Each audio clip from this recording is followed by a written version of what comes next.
500 horsepower pushing me into my seat, reaching 250 kilometers an hour in a few seconds, while braking just as quick. Driving on some of the most famous tracks in the world.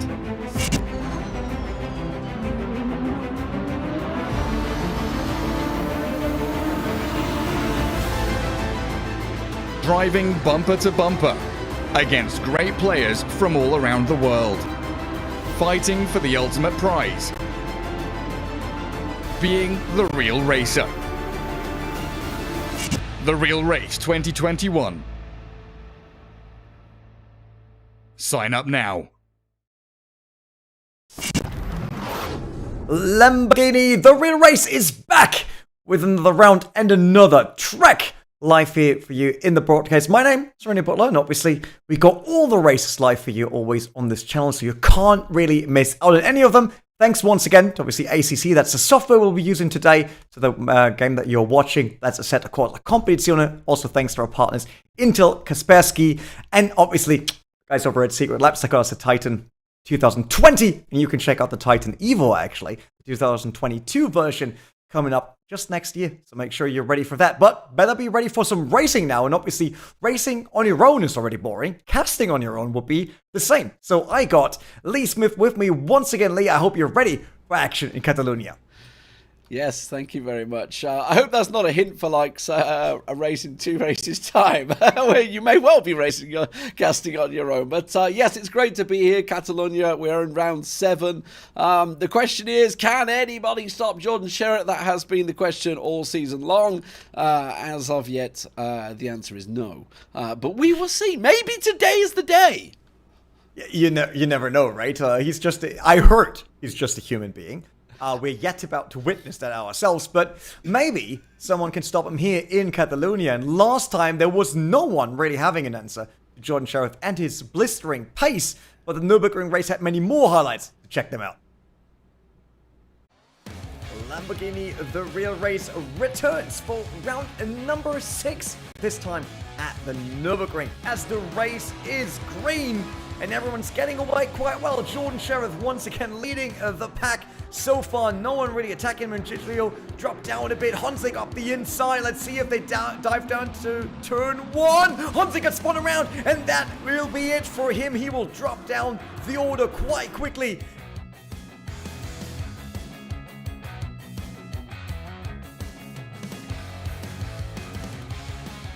Back, but he's going to go for the switch back and through. And I tell you what, Bryce may be having a look at the challenge here. He's going to be on the outside as they come up to the Schumacher S. That's going to be very tricky to hold position. Tariq Adam with the racing line, forcing Leto.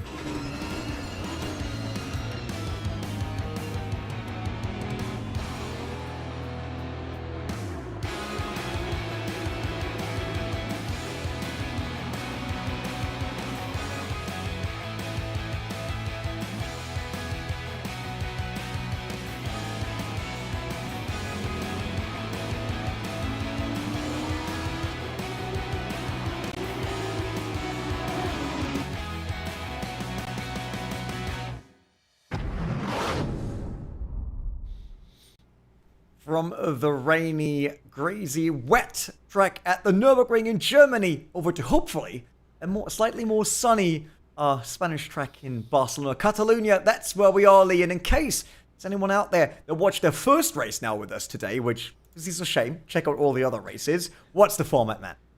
Yeah, so, I mean, the format is pretty straightforward for how you get here in the first place. And this is something I want to get across to you guys because we do have Silverstone coming up in 2 weeks' time. It's going to be on the 11th to the 15th of October. The qualifying will kick in for that one. It is open to everyone. Well, you got to have Assetto Corsa, obviously. Kind of helps to race on the same game. So if you're up for it, keep your eye out for the Real Race servers, and obviously they're going to be publicising exactly when they are. You're going to be doing solo hot laps to see if you are the quickest. Doesn't matter if you're in the APAC region, EMEA, or NALA, which is North America, Latin America, everything involved. Basically, worldwide, we're giving you every chance, every opportunity to get involved. If you're one of the top 40, then you will be invited to a closed qualifier where we will whittle it down to the the fastest top 20. And you may well find yourself racing at Silverstone on October 17th. That's when the next race will be. It is also going to be a sprint race as well, so you're going to get yourself involved on what is one of the greatest circuits in the world. I may be biased because I'm English, but that's how it is, Rene. Yeah, it's like I never heard about British people being biased about Silverstone, but maybe we should also name what you can actually get in the series, because everyone who signs up has a chance for Lamborghini headset. That's quite a cool start already for not even being fast, although that sounds kind of harsh, right? Not saying that people are not fast, but you have a chance for the headset no matter what you do on the track. And then there's something really, really cool for the 3 winners per region, right? Yes, I mean the main prize obviously for the winners of the region, which at the moment is looking pretty skewed in for O'Hara, Jordan Sherratt, and I think Hendricks is still looking good over in NALA. We'll find out later on today.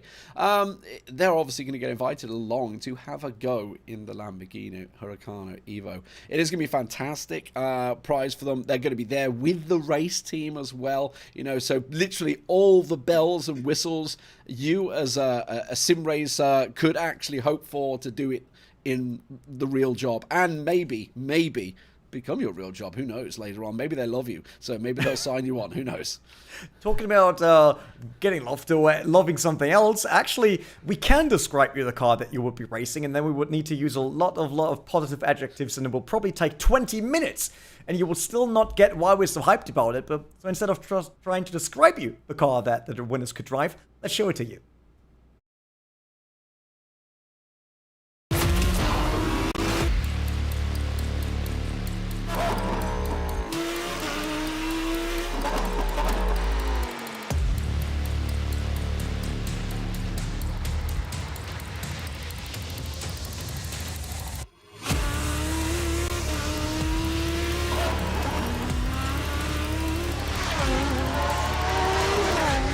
Engine goes positive lap for driver change. Copy, now.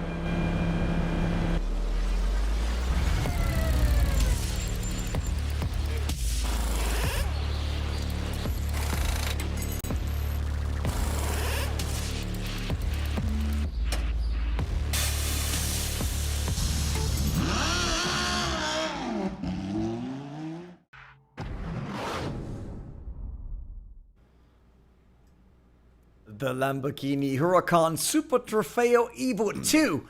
It's quite a long name, but it's a great car. So I hope everyone on the grid today is ready to do their best to actually get there. And talking about doing our best, let's have a look at the schedule actually and which races we had already and which races are still up and comingly, because we had a ton of action across the season. When we started in Monza, Laguna Seca was an awesome one, dropping down the corkscrew, and then Suzuka, that was our first endurance race with a big finish, because that one was decided on the very last lap. It was. Unfortunately, there was contact in that final lap, but it was an epic race nonetheless. It went down to the wire, as you say, literally down to the final chicane. Then we went over to South Africa, the home of quite a few drivers actually on the grid today in Killarney. And then, of course, Zandvoort, which has been publicly used by all sorts of racing action. It's found its new glory, it seems, this year. Zandvoort does. But then the Nürburgring, of course, the endurance race, another fantastic endurance race with a lot of action. And now we find ourselves back here at Catalunya for 2 sprint races. It will be a 45-minute race, 55-minute race, 45-minute race, couldn't ever remember. I bounced between them so many times. And an hour-long race. I know the second one's an hour-long. There we go. I'll get myself sorted out there. And then, of course, we're going to finish things off down at Silverstone, another final endurance race at Spa, and Messandro Adriatica will be Adriatico, I should say, not Adriatica. That's a different area of the world. Adriatico, which is obviously down for the home of Lamborghini, basically, is where we're finishing things off. And we will... I know this has been called, because I've seen a few races out and saying, we don't get any coverage for our region. We're going to be covering all the regions for the final race. All of you over in Asia, Europe, and Americas. Yes, definitely. I'm looking forward to that, because we covered all 3 regions on the very first race in Monza, and it was great to see all the races from all the parts of the world, and that's why e-racing, eSports, however you want to call it, virtual racing is so cool, because we can bring everyone together and race against each other, compete against each other, and see them race it. Talk about racing. Racing action is just upcoming, Before that, we send it over to Stefan Winkelmann, the CEO of Lamborghini. Pushing the boundaries has been within the DNA of Lamborghini from the very first day. And we all agree that competition helps every company and every individual to never rest and always keep pushing. Of course, this is also true for racing competitions, be it out on the track or in a simulator. In fact, sim racing has experienced a huge growth over the last years, even accelerated during this last year of travel restrictions and other limitations due to COVID. Lamborghini is happy to be a supporter and an important driver of this trend. We share the passion of the sim racing community. With the real race, we are now increasing the competition to 3 regions. This is a great development, underlining Lamborghini's commitment and providing even more racers a chance to engage with our brand. On the company's journey, the development of digital solutions is crucial. Making racing accessible for everyone is close to our heart. In the end, we all in this incredible car universe are in it for the love of cars and the passion for performance. We'd like to wish the best luck to the drivers. We are all looking forward to seeing who will win the championship and become Lamborghini official sim driver in 2022. And now, I invite you to play, to compete, to be entertained by Lamborghini.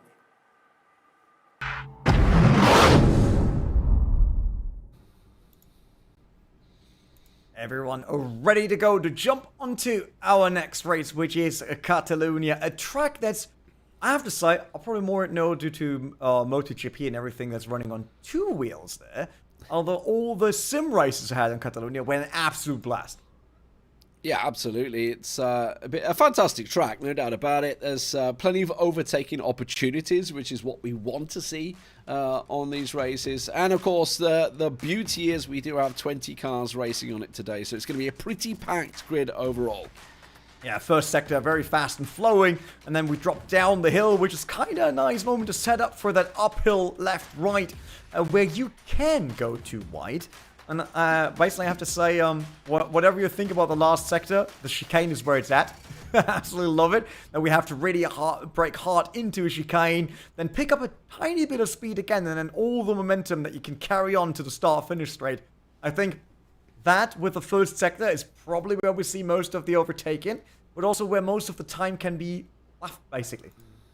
Absolutely. And we're going to be looking at some late break maneuvers into turn 1, obviously from the start. It will be a rolling start. If you're unaware of how this works out, it starts around about halfway around the grid. They'll have a rolling start and wait for those green lights to drop as they get into the start-finish straight. And then it's down to, well, I'm guessing Jordan Sherritt's going to be the man on pole. We don't know yet. I'm pretty sure he is. He's kind of been the fastest guy out there. So let's have a look at the drivers we have today, of course. We've got a few in there that have got a chance to challenge. Tavanari back in there, Razzieri, drivers that in the past have certainly done very well competing here on this in the real race. Yeah, and I have to pick a new favorite of mine. You know, like normally we say, who's your favorite? And I love Gabo Sarosi because I also think his name sounds really, really cool. But look at Max Grip.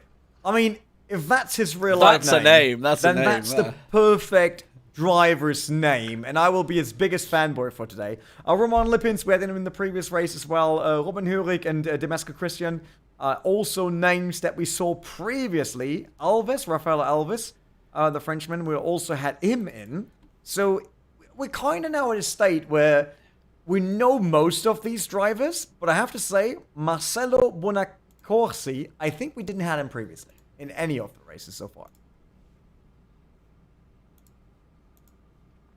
No, I don't believe so. I'll also, by the way, I love Jean-Baptiste. He's just down as JB. Jordan Sherritt, though, he is the man that is dominating so far in first place and pretty much untouchable, I would say. The South Africa has been phenomenal throughout this. Just 22 years old and certainly smashing it with a great career ahead of him.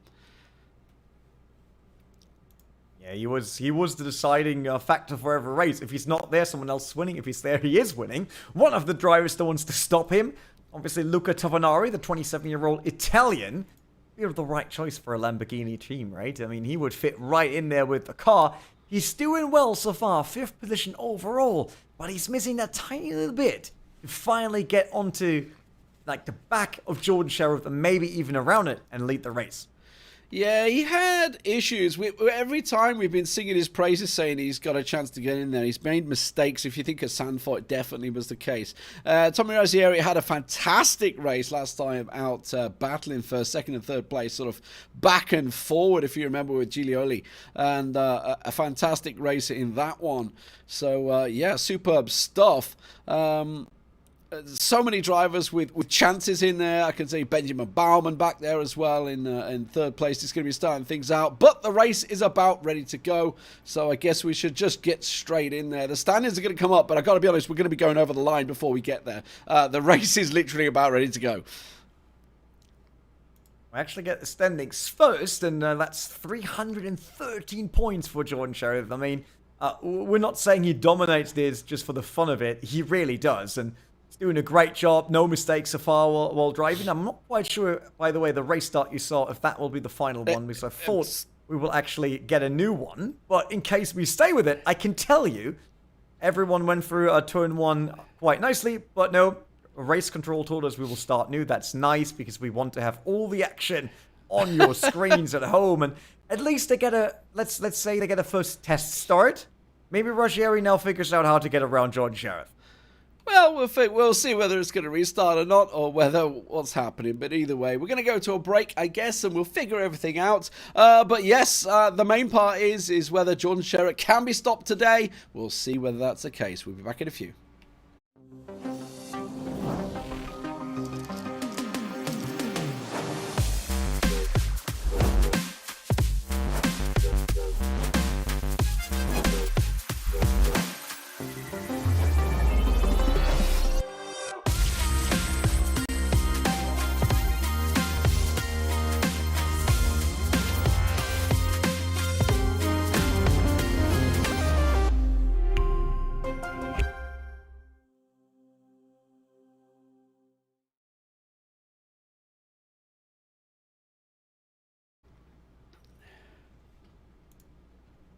Actually back.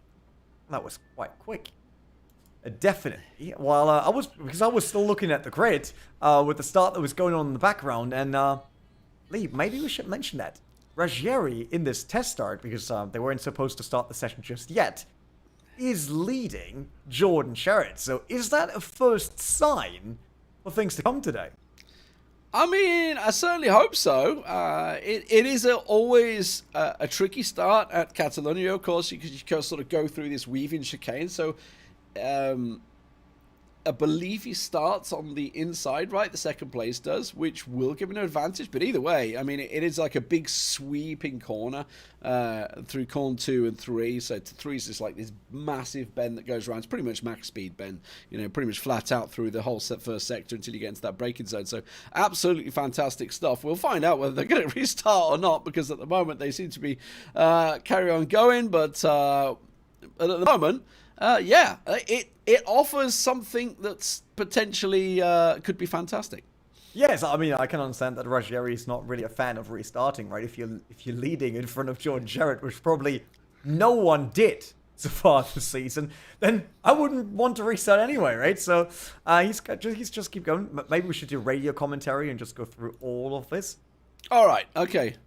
So we're gonna get into it. Let's get into it. Let's have a look at the start of the live. I'm actually happy about that, because it does mean that Roggieri, we give you spoilers, is in the lead. But let's have a look at how the start all sort of played out, because I was intrigued to try and see exactly how it was going to play out as well. Obviously, don't forget Benjamin Baumann in there with a chance. But let's have a look at this. Yeah, so Ruggieri is the car on the left, Sherrod on the right, the darker car, that is Jordan Sheriff. So he starts the inside. Let's see if Ruggieri got the jump start right from the get-go. They all got good off the line. I mean, it's a rain start. But look, the outside line just a bit quicker for Ruggieri. And Sherrod also had to block the inside. That's where he lost a lot of time. And then Ruggieri took all the curb available on the outside to really get a run into turn 1. Blocked off Sherrod again. They went side by side. And then Jordan Sherrod, for the very first time today, had to lock in behind. Saying that, though, on the live picture, Jordan Sherrod just took down Tommy Ruggieri, and all of a sudden, it's back to normal. Yes, I was just about to say that. I was about to say, hold on a minute, because Jordan Sherrod had literally just nabbed Ruggieri as we were in that replay. Benjamin Baumann also keeping that pressure on from behind, but it does seem that the South African is certainly not unbeatable, as it were. So definitely under pressure, but I think this is the first time I remember him being under pressure and actually being overtaken. But there it is. Jordan Sherrod back in the lead now, so he's managed to get back Ruggieri. But I don't think Ruggieri is going to be done here. Remember, this is a 45-minute sprint race. We have an hour-long sprint race as well to follow this one. And it does show that the South African is not unbeatable. I just wonder, Rene, because I know he's just come off the back of doing a 24-hour Nürburgring endurance race. I wonder what's left in the tank for Jordan. Yeah, I mean, luckily they're not driving 24 hours alone, right? But my team was in the same event, so I know that it's definitely something that will cost you energy, a ton of it. So you're absolutely right. Can Jordan Sheriff just continue normally in this race? But we see him already spreading the gap from Ruggieri while we get the replay of what happened previously with Jordan Sherrod and Ruggieri. So we're finally up to speed with what happened on track. This is once again start-finish straight. So in the slipstream, and then probably gets the inside line. Let's see what really happens. Ruggieri not blocking, so he's not even coming over and trying to close it. Was probably thinking about being a bit quicker around the outside, and then on the inside to turn 2. Crossover maneuver looked really good. Wasn't enough to go alongside Jordan Sheriff again to then have the inside for the long 180-degree bend that we talked about previously, which is basically flat out. So yeah, Jordan Sheriff just back in action and back in first. As we return to it, the Naga racing boy, Dijed, that was there in the race previously, like 2 races ago, wasn't he? Was it Sanford, I think it was. Just did Rafael Alves. And Rafael Alves under pressure as well for Domenico Christian from behind. And you can say Heikki Hoitonen is even the game can't get his name right, but it is Heikki Hoitonen.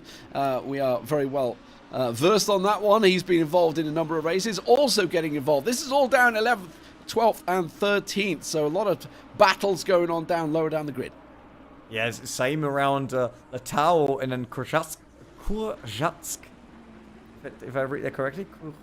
No, it's completely wrong. Look, that was... I can only say I'm sorry for that, and I'm used to people not getting my last name right, so I hope you will, I hope you will be okay with that. How can they get Butler wrong? It's Butler. Many people say Butler, and that's obviously wrong. Because Butler is written with 1 T. Butler. Yeah. There we go. Today I learned. Yeah. How many years do you know me by now? There you go. So I hope that they can live with us learning as we go. I have to say, Benjamin Baumann in 3rd right now kind of surprises me. He had good races, but not really ones where I saw him on the podium. But today seems to be his day in terms of Catalunya, while Tavanari in the background, by the way, a bit under pressure here by Gabor Saroshi. That's the slightly lighter car in the black and yellow. He's really doing a good job chasing down, while Domenico Christian, he went off track there. It's a few positions. Yeah, very wide. Heikki going through there, Hoitonen, and it looks like he's also going to get caught out by Fairhat. Fairhat on the inside, not able to stick it in there, so just a little wide, maybe late in the braking, missing his braking point, caught up in the tailpipe and caught up in the racing action perhaps, and just putting himself out of position briefly there. But Heikki quickly punishes. We do have a couple of penalties also coming through. You can see Rafael Alves, the car leading this snake at the moment, is got himself a 15-second penalty already. That's probably simply a cutting penalty, whether he's gone off the track somewhere. The drive-throughs also could come out later on if the admins are feeling feisty. Oh, someone just spun around. Artur Kucharczak actually spun his car. He was part of the group with Shiroshi Tavernari that was led by Latao. Now dropped down to 10th, and with that right in the hands of Naga Racing. Yet that's the red and black car in the background, by the way. So, we split up that group, while we still have the group around Alves. Tons of action early in this race. Yeah, I mean, as that was happening, Heikki again lost his position and gained to Christian. So these guys are trading places at the moment. This is all further down, 13th, 14th. Remember, these positions will continue through. Just to confirm, as I say that, I see just ahead, I think that was... oh, no, collision. Alves off, Christian off. Did they collect Heikki? Heikki also off as well, Verona off. 4 of them all getting connected in that. And that was all started by Alves and Christian at the start. And everybody just trying to make avoiding contact there. So a bit of a calamity down the back, no doubt about it, and that's going to set them all the way back down into 16th, 17th. Yeah, it's definitely not how you want to start a 45-minute race, and that spreads the lead for Jordan Sherritt and Tommy Ruggieri even more. I mean, if I look at Sherritt, then Baumann is still in the background, so it's not like super far away just yet, as we are 10 minutes into the race, but it's really hard for Tavanari and the rest of the group to get close to Baumann or Ruggieri if we're going at this pace. Latau a bit on his own. You will see him, like, since we got Ruggieri on the screen, then behind it is Benjamin Baumann, and then behind that is Mathis Letao, who's a wing we're on right now. Tavanari, Shiroshi, and Bonacorsi, and Barbieri right behind. So let's just have a look at the collision from Alves. This is why he got the 15-second penalty. So we'll have that in a replay in just a second. And this is from the very beginning of the grid. And, oh, I see. It's going to simply try and dive up the inside and get as far as he can, isn't he? And just going to collect. Yeah, I mean, it almost worked out for him. But, yeah, that driver just turned into him. So... simply straight in there, and look at that. Yeah, he caused the right collision at the back. Took out about 5 or 6 cars there. Yeah, but it could have worked. Could have a Bottas going on there, I think. I would say it could have worked. It was a bit unlucky that obviously someone turned into him, and then it's obviously a dive because he really came from far behind. But in general, he was just smart. He was willing to go up the inside, and he was willing to not brake. That's how Ocon won his race, right? He pretty much did a similar maneuver, but it was everybody. Bottas wiped them all out. He went through sort of clear up the inside and went on to win the race. I mean, if it pays off, you can gain a lot of places, no doubt about it. Yeah, you definitely do. Talking about gaining places, Barbieri's still right behind Gabor Shiroshi. He's trying to find a way, and I have to say, Tavanari now a lot closer to Mathis Letao, the orange and blue car up front. So he's doing a great job there, finally getting a bit of slipstream and able to get away from Shiroshi. Yeah, Barbieri just trying... Barbieri's got to be careful because he's trying so badly onto Shiroshi that he may actually lose his position from behind. Bonacorsi is sat right up behind him, sort of sat waiting to try and see if he can get past. But Gabor Shiroshi, as you can see, trying to keep on Tavanari. You know, Tavanari, we've been talking about him, you know, 5th in the points. Had a chance many times, I would say, to improve his position to try and get himself in a better spot. Let's have a look at Tavanari. Actually, he's on the back of Letao, going into corner 1. He's just going to carry on following stock. I always find with Tavanari when we've followed him, we've given him a bit of a commentator's curse because we've caused him problems, and B, if you remember back to Sanford and Sanford's the one that sticks in my mind. I'm trying to think of another race. There was another race where he was making a lot of unforced errors. Wasn't it in the rain at Nürburgring? Yeah, I think the Nürburgring as well. I think so. And he ended up down in like 9th, where he should have been sort of challenging 3rd and 4th.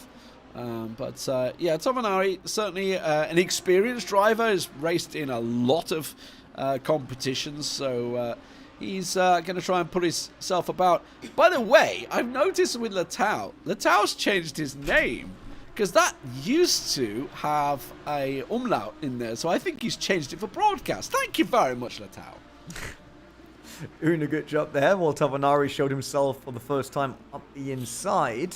Wasn't enough, though, to go alongside, obviously, but at least he's showcasing Letau that he's right there and that he's willing to make a move. And if he would run by Letau with the pace he currently has, there might be a chance for him to catch on to Benjamin Baumann.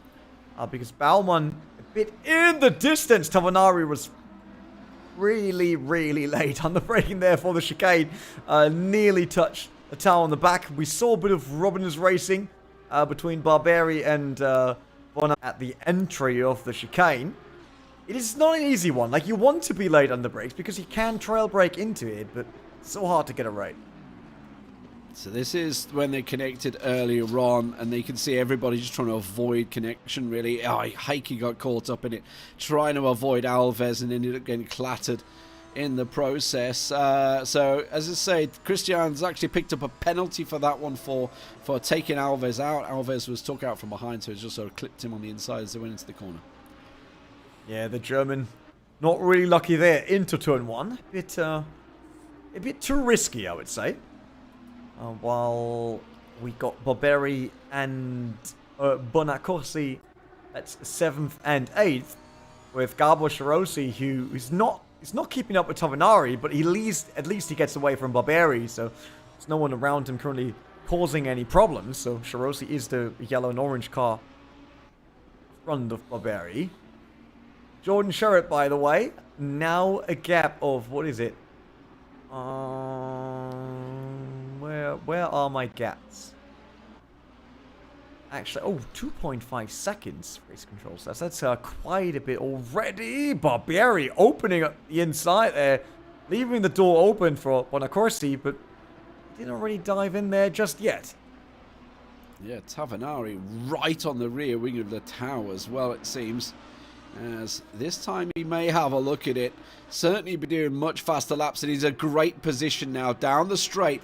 It's all about whether Letau can lose and shake him. Tavanari forced to go the outside. Letau, who's going to be sort of testing those brakes early on. Letau, you can see trying to edge over, give himself as much as the track as he can. Now there's no AstroTurf or anything out there, so he's fine to be able to touch it there. He's not going to lose grip, but Tavanari not able to hold it through turns 2 and 3. And this is what I'm talking about. 3, it's kind of a big, flat out, sort of long corner, leading around into a hard braking corner once again. Oh, and Tavanari connects as I talk about the hard braking, nearly wiping them both out, and that's brought Gabor Sharosi right into it, and the rest of the pack, the train is caught right on them. So just a connection there, and that, well, you can't say anything other than the fact that was Tavanari's fault, but it's put Sharosi right under pressure. Yes, now we got a huge fighting group once again. I mean, Tavanari, he did not took Letau's position right after, so I think that was fine. Mistakes happen in racing. It doesn't matter if you're a world champion or an amateur driver, so that's fine again. But now they feel a lot more pressure from Sharosi and Barberi, although we also see the pace difference. I mean, look at how Letau and Tavanari immediately got themselves some space from Sharosi. Oh, they're all under braking, challenging each other. Barberi looking to get past Rossi. Bonaccorsi looking at both of them as Barberi forced to switch back on Sharosi. That's a beautiful maneuver, and he manages to sweep through there. Sharosi caught napping there as he tried to defend the left, caught on the right, and now Bonaccorsi looking to do the same. So beautiful little overtake there. This is all because Letau and Tavanari had that connection. Oh, but that is a wide run by Bonaccorsi. That's going to put him a little bit further behind. Yeah, he's not close enough yet to do it on the start-finish straight, I would say. But definitely Barberi did an awesome job around Sharosi. Tavanari looking up the inside of Letau now into turn 1 once again. The same situation as last lap. Tavanari now a lot more aggressive over the inside curb, but he's missing the run out of that corner to really have the speed here in the long right-hander. take down Latau. So he has to slot in once again. But look at that exit. Surely he's got him up the inside. He's going to be on the inside again. Or hard on the brakes this time. This is where they connected last time. But Tavanari has his entire car this time up the inside of Latau. And it works out wonderful. And look at Barbieri. Barbieri up behind. He's just took Sarosi in the last lap. He's looking at Latau now. Yeah, definitely. Barbieri's right on there. Immediately in attack mode, so to say. But Tavanari did an awesome job there. 3 corners it took. Or 4 corners it took. To actually have that overtaking maneuver as he did in T4. So that was absolutely impressive driving from Luca Tavanari here. Now Latau, after the big blow, feels even more pressure because he knows he can go the speed of Tavanari. But now defending against Barbieri, it's a lot harder for him. 5-second penalty given for Tavanari. So that tap onto Latau, no doubt about that one. But that's something that he may be able to work on. We'll see if he can break away from Latau and try and chase down Benjamin Baumann. Clearly faster in the laps. His quickest lap between the two. He's almost half a second faster than Latau. So no doubt that Tavanari has the pace. We'll see whether he can break away. Of course, they do need to have one pit stop, one forced pit stop in there. I'm seeing Razzieri in the pits. The pit window is open, so this is going to be a very early one. So Razzieri decided to go in early, Latau going in, and Vasco goes in just as that pit window. I was just about to say, I don't think the pit window is open yet, but I look up the top, there it is. It is open now, so this is when things get hot and heavy. Definitely, we will see a few changes now, obviously in the board with everyone doing their mandatory pit stop, but Rossi and Bonacorsi, they're not done just yet, because once again, Bonacorsi is attacking. You saw Barbieri getting it done against Rossi. Why not trying it himself at max? Oh, well, of course, just did it. Not quite sure what happened to Rossi there. He had a normal exit, but then pulled over to the right, got a lot slower, and that brings Max Grip into this. Yeah, your favourite man is coming right onto the back of these because they've been fighting tooth and nail. Their lap times definitely dipped, and Max Grip has caught right up on this pack. Definitely one of the best racing names out there, I think. No doubt about it. Whether it's a real name or whether it's, if it is his real name, then, you know, all credit to his parents. They must have, like, bred him for racing. I don't know. But Max is looking up the inside of Gabor Sarosi here. We'll see whether he can make it stick. This is going to be a very tight one as they come into the corner. He's going to force himself through, though. Gets his car in there. It does put him wide. Oh, he hits that sausage curb, but that's definitely going to unsettle the car and slow things down. And Sarosi will come back through. But Sarosi is under so much pressure. These last 3 laps, he's lost, what, 4 or 5 places? Yes, it's not looking too good for him right now, and Max Grip, he just went a bit too much to the outside. It's just a small sausage curve, but it's a second, basically, less than a second, where you lose contact with the tires, and you're not really getting the traction out of the turn, not the power down as you want it to be, and so he's only getting the position now as Gabor Sarosi actually comes into the pit. Max Grip stays out because he still has Max Grip, so why should he pit, right? There you go. Was that acceptable? His ear all weak, boys. His ear all weak.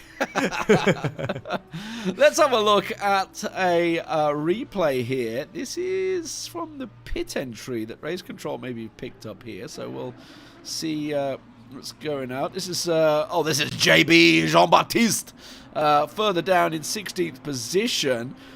Slipping, sliding through the chicane. By the way, it's looking nice back there. That's Christian back there. And oh no, it's going to be a case of who's going to be harder on the brakes before they go into the limiter. Donk, surely. Oh my word.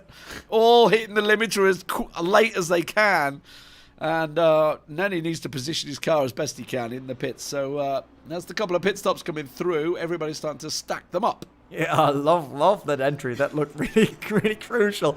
It's always the feeling in the car, right? You're standing already on the brakes. You can't push it further than that. And you're just praying that the car will stop before you balance off a rear bumper there. Well, I see Jordan Sheriff coming in now. So our leader is in the pits to get his mandatory pit stop done. Benjamin Baumann stays out. Yep, he does. So nothing changes there. Will be interesting to see if it pays off for Benjamin Baumann. He now stood out, what, 2 laps longer than Tommy Ruggieri, while we see... No, it was Tommy Ruggieri, yeah. While we see John Sheriff now coming in. Did he stop yet? No, he got the pit all the way at the back. That takes ages to get there. But unless at least his exit isn't that long. But yeah, Ruggieri is a 9th right now. And he should be 2nd right behind Jordan Sheriff. So let's see if Benjamin Baumann, was staying out longer than Ruggieri, wins something, or if he loses it here. Yeah, it's a risk. See whether it works out. And apologies, guys. And my screen, I don't have it showing whether they've stopped or not. I'll try and fix that for the next race. But at the moment, you can see they are sort of pitting through. It is just simply the top 4. Apparently, I can press. There we go. There we go. See, look at that. Instant fixes it. There we go. We can see exactly what's going on there. So that is what I was after. But yes, Benjamin Baumann going on further. So keep an eye on this one. Ruggieri is obviously the main one. Why he's got a stop-go penalty? Is he sped in the pits? What's he done? He's done something bad. Oh, speeding in the pits. Yeah. That's the worst thing to actually pick up in a position that he was in before. I mean, he was 2nd, and now all of a sudden, that's gone because he has a stop-and-go penalty. Yeah, that's slaughtered him, right? He was in with a chance to challenge. We were looking at the undercut, the overcut, whether it's going to work out long, but not going to work out. Looking at Verona, though. Verona having a little peek here. Up, it's... I can never get his name right. It's Homrig, isn't it? Robin. I'm going to go with Robin. Come on, Rene, you can help me out. He's a German. Robin Hurrig. Hurrig. Yep. Hurrig. Yeah, it's the in-game is just completely does you. You have to try and read through the characters. Is that like a case of I need German language installed? I'm not too sure how to fix that in-game. We've had this all season long. It's something we need to really try and nail down. Benjamin Baumann, though, in the pits, which means Bonacorsi is staying out long. Now, there's only 2 minutes 22 on the window. I was just about to say is Bonacorsi. So Bonacorsi's gone round for another lap. 1:44 is the lap times. So I'm going to keep my eye on the fact is, because we had this last time, if you remember, somebody missed the pit window. They stayed out just that one lap too long and missed the pit window, and obviously gave them a penalty towards the end of the race. Yeah, that was heartbreaking, right? Like, if you stay out that long. But it was on purpose. I'm absolutely sure that just didn't happen because he overlooked it. But yeah, Ruggieri coming in for his stop-and-go penalty. While I check now if... I mean, Benjamin Baumann will definitely get 2nd now. Because he should be done by now with his pit stop. Yep, he is. So, he won due to Ruggieri doing that mistake. But Hurrig still got Verona right behind here. And with that slipstream, he will be a lot closer now going into turn 1. Yeah, this is really the only close battle on the circuit right now, to be honest. If you look at the gaps between everybody's sort of spaced out at the moment. Benjamin Baumann out 8 seconds behind Jordan Sherritt, so he's got himself a pretty hefty lead. Max grip under pressure as well. That is Ruggieri. That is up behind him. Tell a lie, it's not. It's Fairhat. Fairhat up behind him. Let's have a look at the replay, though, here. This is going to be... I think the speeding penalty, is it not, in the pits? Yep, that's how Ruggieri picked up the penalty. That's the replay we should get now, if I'm not mistaken. Oh, it's going to be too late on the brakes. See, there it fits, and then... Oh no, pit limiter was off. He clicked the button, didn't he? He clicked the pit limiter and just... Yep. When you're normally having the pit limiter, you've got your foot down just to keep it bouncing, and he's accidentally clicked the button. Oh, man, that is gut-wrenching. But, oh well. Okay, I mean, we'll see whether it costs him too many places or not, how it's going to work out. Stop-go penalty for 30 seconds. That's pretty hefty. And it does mean that he's come out quite a bit further down the field. So we'll see how Ruggieri, P18, it's a massive hit, no doubt about it. And to carry that through into the next race, that might hurt him. So we'll keep our eye on Ruggieri, see if he can do a bit of a Verstappen, as it were, and work his way through the field. He is certainly pushing right now. Definitely is, and they only got 17 and a bit minutes to go, so if you want to climb up the board, then better get it done just now. Well, I want to check around Farah. There's Max, who He has to cover up the inside fairly soon, I would say. He wants to keep that position, as Ferret seems to be very, very quick right now on the track. Sherrod leading in front of Baumann, then Letao and Bonaccorsi, Barbieri. That's the top 5. Obviously, Luca Tavanari, we miss him there. He's only in 7th so far. Also had a penalty of 5 seconds. And then Tommy Ruggieri, he's only in 18th after what happened. And he's coming into pits again. Yeah, he's retiring, isn't he? He's done.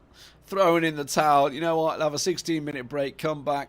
He knows he's not going to gain a great deal, and hopefully he'll be back for the next sprint race. So yeah, that's a kicker for just such a small mistake. But you know what? You can't speed in the pits. It's all about road safety. You got to make sure you're clear in there. I mean, that's why they are rules, right? You can't speed in the pits because everyone has to be at the same speed. That's just how it works. Max Grip still fighting against... oh, no, wait. Ferret and Shirosi? Where's Shirosi? Right behind. Okay, that will be an interesting fight as well. Just checking right now. By the way, a big gainer from all that, and some of it did stay out longer, was Bonaccorsi. Bonaccorsi stayed out, and he's actually got himself ahead of Barbieri. Remember, Barbieri took over him. Barbieri took over Letao. Well, Letao's back in 3rd place now. Bonaccorsi up into 4th. So by staying out longer, it seems to have worked out for him. And he's gained quite a few positions there as well. Tavanari down in 7th, meanwhile, who also stayed out a little longer. Letao, if you remember, Letao was one of the first to come in the pits. Tell a lie, Razzieri has not retired. He's just come back out of the pits again. Maybe just tweaking, trying a few settings maybe for the next race. Shirosi, by the way, also in the pits again. So, not quite sure if he picked up damage or anything, because... I'm pretty sure that everyone had done pit stops previously. But we just heard from race control that it seems to have been technical difficulties for Gabo Shirosi. Oh, that's very unfortunate. Great driver to watch, that's for sure. Let's see what happened there. It's going to be a classic wheel disconnect and slam into a wall. Oh, he's just... Running a bit white there. I mean, that's not the way to the parking lot. Is his brake pedal playing up or something? Yeah, it's like it looks weird, right? Because the steering input seems to be fine. But braking, it's a bit off. It was okay again for the chicane though. Yeah, so yeah. Maybe just slipped off the pedals. Maybe he like spilt his tea down his lap or something. He's like, oh my god, what's going on all over the place? Pretty sure that they're not drinking tea while racing. I would be kind of surprised about that. He's got a stop-go penalty either way, 30 seconds. So that's Gabo Shirosi pretty much done for this race. Yeah, that's a bit of a kicker because he was involved in quite a lot of the racing earlier on. But back on Verona, continue his chase. That's down in 12th and 11th. He's keeping his tail on there. I want to also have a look at Barbieri. Barbieri, what's going on there? Because he was up close and he isn't. Oh, what's going on behind them? Is that Shirosi what's causing all sorts of problems? I think it is. I think everybody was trying to avoid Shirosi. That's what I saw just going on behind. Tavanari is there, and there is Shirosi indeed just pulling him behind. So he was simply getting out the way of the name we struggled to pronounce. Kaczarczak. Kaczarczak. We're going to go with that one. That sounded a lot better than when I tried it, but I'll give you that. Tavanari right behind still. On his way back as the position that he currently is in, 7th. Definitely not what he was looking for. At least top 5, I would put him, so he has 13 minutes to get that done. Seems like he's now looking up the inside of Charjak, but wasn't enough just yet. Really go alongside. I like that livery, the black and yellow. Quite a fan of that one. Quite a fan of that one. Easy to spot. Good. Yeah, absolutely. Certainly even spot. Tavanari in the same livery he's always in. Was last few races. Yeah, Tavanari just riding the pillar a little bit there. The pillar, that's not the word I was after. The sausage curb. A pillar would be a big problem if it was, if you jumped about that one, then I'm not quite sure how he did that, but the sausage curb, that's obviously possible. is it like Tovinari is definitely wanting to get back his position, but Arthur is definitely also a very, very good driver. They match themselves real good. Nice. So Tovinari gained about 6 tenths on the last lap.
Yes, it's typical, right? Like when you see the time's running out.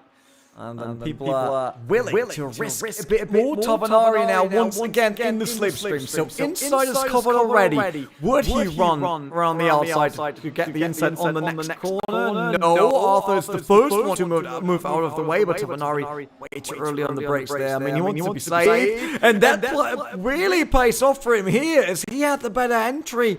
And seems like Arthur Kucharczak was a bit sloppy coming in there, a bit wiggling on the rear. And that got Tovinari through as he had all the traction available to his car. And just a standard line through it worked well.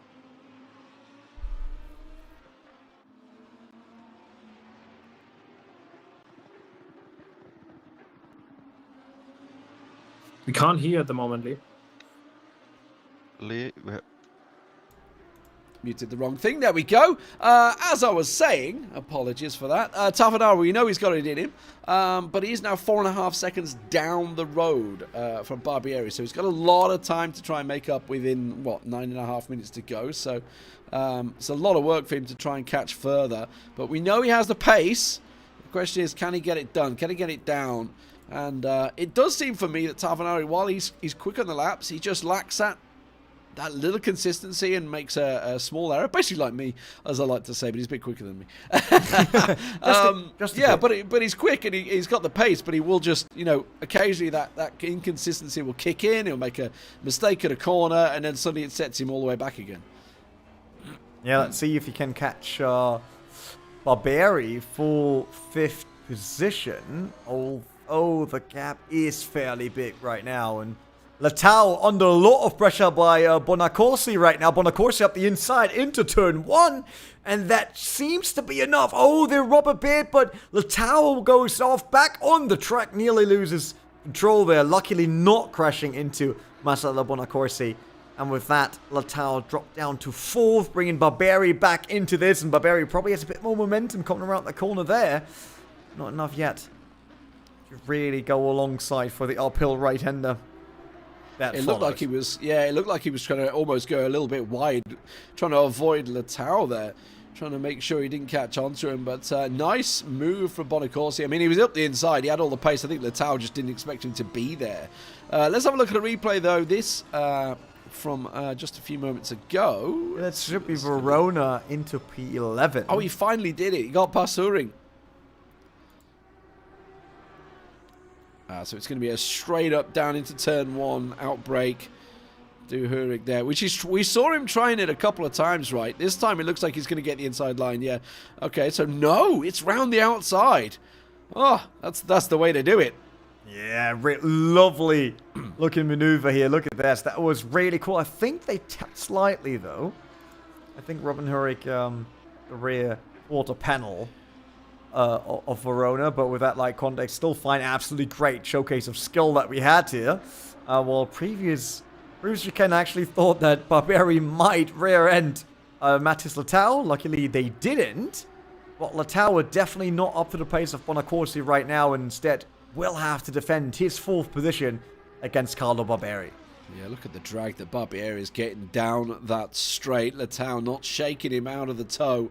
It's brought him right back onto the tail again. So he's going to be under pressure here. And that looked like a bit of a mistake from Letao as well. Looked a little out of shape in turn 2. And you can see now going through turn 3 that Barbieri very much in a great position. They're going to be hard onto the brakes in turn 4 here.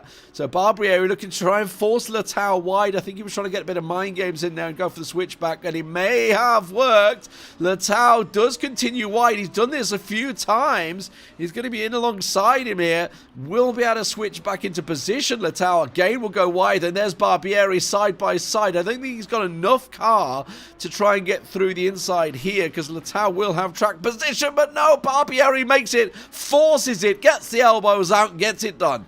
Yeah, absolutely. He had good traction, and momentum was on his side in terms of the car. Really carried the speed next to Letao, and then under braking, he immediately went through, and Letao had absolutely no chance, dropping another position down into 5th, and with that also a lot closer to Luca Tavanari. He's creeping closer and closer in the background. So I wonder if all of this, if all of the battles around Letao and Barbieri now bring Luca Tavanari back into this before the end of the race. End of the race obviously then comes if Jordan Sheriff crosses the line. Not if, or when, let's say that. And he's running off in the distance currently anyway. Huge gap between him and Benjamin Baumann. But there's also a fight around Vasco, Lipins, and Ruggieri in the background. So Ruggieri's still pushing. Yeah, He's I mean, the it's car all not the way in too the back. surprising. Not too surprising, is it? Ruggieri, the second place runner that did have that stop go. We know he's going to likely be going through the back markers and trying to work his way. Lipin's in there. Jean-Baptiste, I think, is a lap ahead of them. That's just ahead of them there, JB. So they're trying to unlap themselves effectively to get past. But yeah, Ruggieri always going to have the pace. You know, 1:43.6 is his fastest. To put that in perspective, 1:45 is the fastest from the two around them, almost 1:45 flat. So we know that Ruggieri absolutely has the pace, has the racecraft, and should be able to get the move done in just a few moments. Yeah, up the inside on Lipins. Whoa, JB also came around, so got really, really tight there. But easy overtake on Romain Lipins, and I have to say it probably takes a few more corners, and then JB will be in a bit of trouble as well. Yeah, I think so. I think it's not going to take long. You saw a quick Ruggieri got it done there. It's just the breaking point, sort of breaking that little later, having the pressure and knowing exactly where to do it and when and how to sweep on through. Just having a quick look at Jordan Sherritt. There he is. He's giving a little bit of screen time. He's only gets a little bit of screen time. He's back to Ruggieri again. Yeah, he is still in the lead, just ladies and gentlemen. Just thought I'd put it out there. The South African still dominating here. Was under pressure by Ruggieri, who's on your screen here, down in 18th. At the start, Ruggieri actually took him at the start. Whoa, that was Lipins flying off the track in the background. Yeah, he will not be happy about that one, but Ruggieri immediately takes down JB. Probably JB looked up the rearview mirror and was like, oh, see Lipins go. And Ruggieri was like, oh, that's the one moment where you weren't really on spot. And Ruggieri went for it immediately. I mean, let's be real. He's in 18th right now. You said it previously. He was second right behind Jordan Sherritt. He was leading the race after overtaking Sherritt into turn 1. So he is a very, very quick driver, Tommy Ruggieri. But unfortunately, due to picking up a few penalties here and there and mistakes, he's now down to 18th. And in 3 minutes, he will not have a top 10 comeback, that's for sure. No, absolutely not. There's no doubt about it. Let's have a look back towards the top few, of course. Barbieri, by the way, look at that. That's impressive. 2.7 seconds ahead already of Letao. Just passed him, what, 2 laps ago? Bonacorsi already as well. 9 seconds up the road for him. So great race for Bonacorsi to come into this and work his way through the pack. Went long on the pits and sort of stayed out as long as he dared. And it absolutely paid off for him. Barbieri as well, as I say that. Tavanari, though, he's going to be kicking himself. Definitely feel he could have got better here, but with 2 minutes to go, he's not going to be close enough to catch and take Letao. I say that. Maybe he's close to him, but we'll see whether it works out. Yeah, there might be a chance if Tavanari is really spot on for the very last kilometers, then there is a chance, but we will get a replay of the crash, what happened to Romain Lipins. in the background of Rogeri and JB that we saw previously. From his perspective, even drivers are, let's see. That's what I call the Spanish Schumacher S. Kinda. Could have been right from Nürburgring GP. And then it's a 90-degree right-hander that's fairly quick. Or did he trail brake too much into the corner? Or did he lift too much? I would have loved to see his inputs there. And then front end into the wall.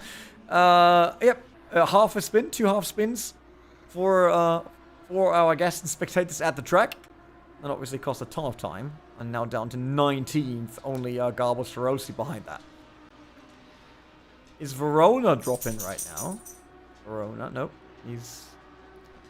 He did. Yeah, Verona definitely lost a ton of time. He's definitely had an off, hasn't he, somewhere back there, because JB's gone past as well. So definitely some sort of problem for Verona further back there.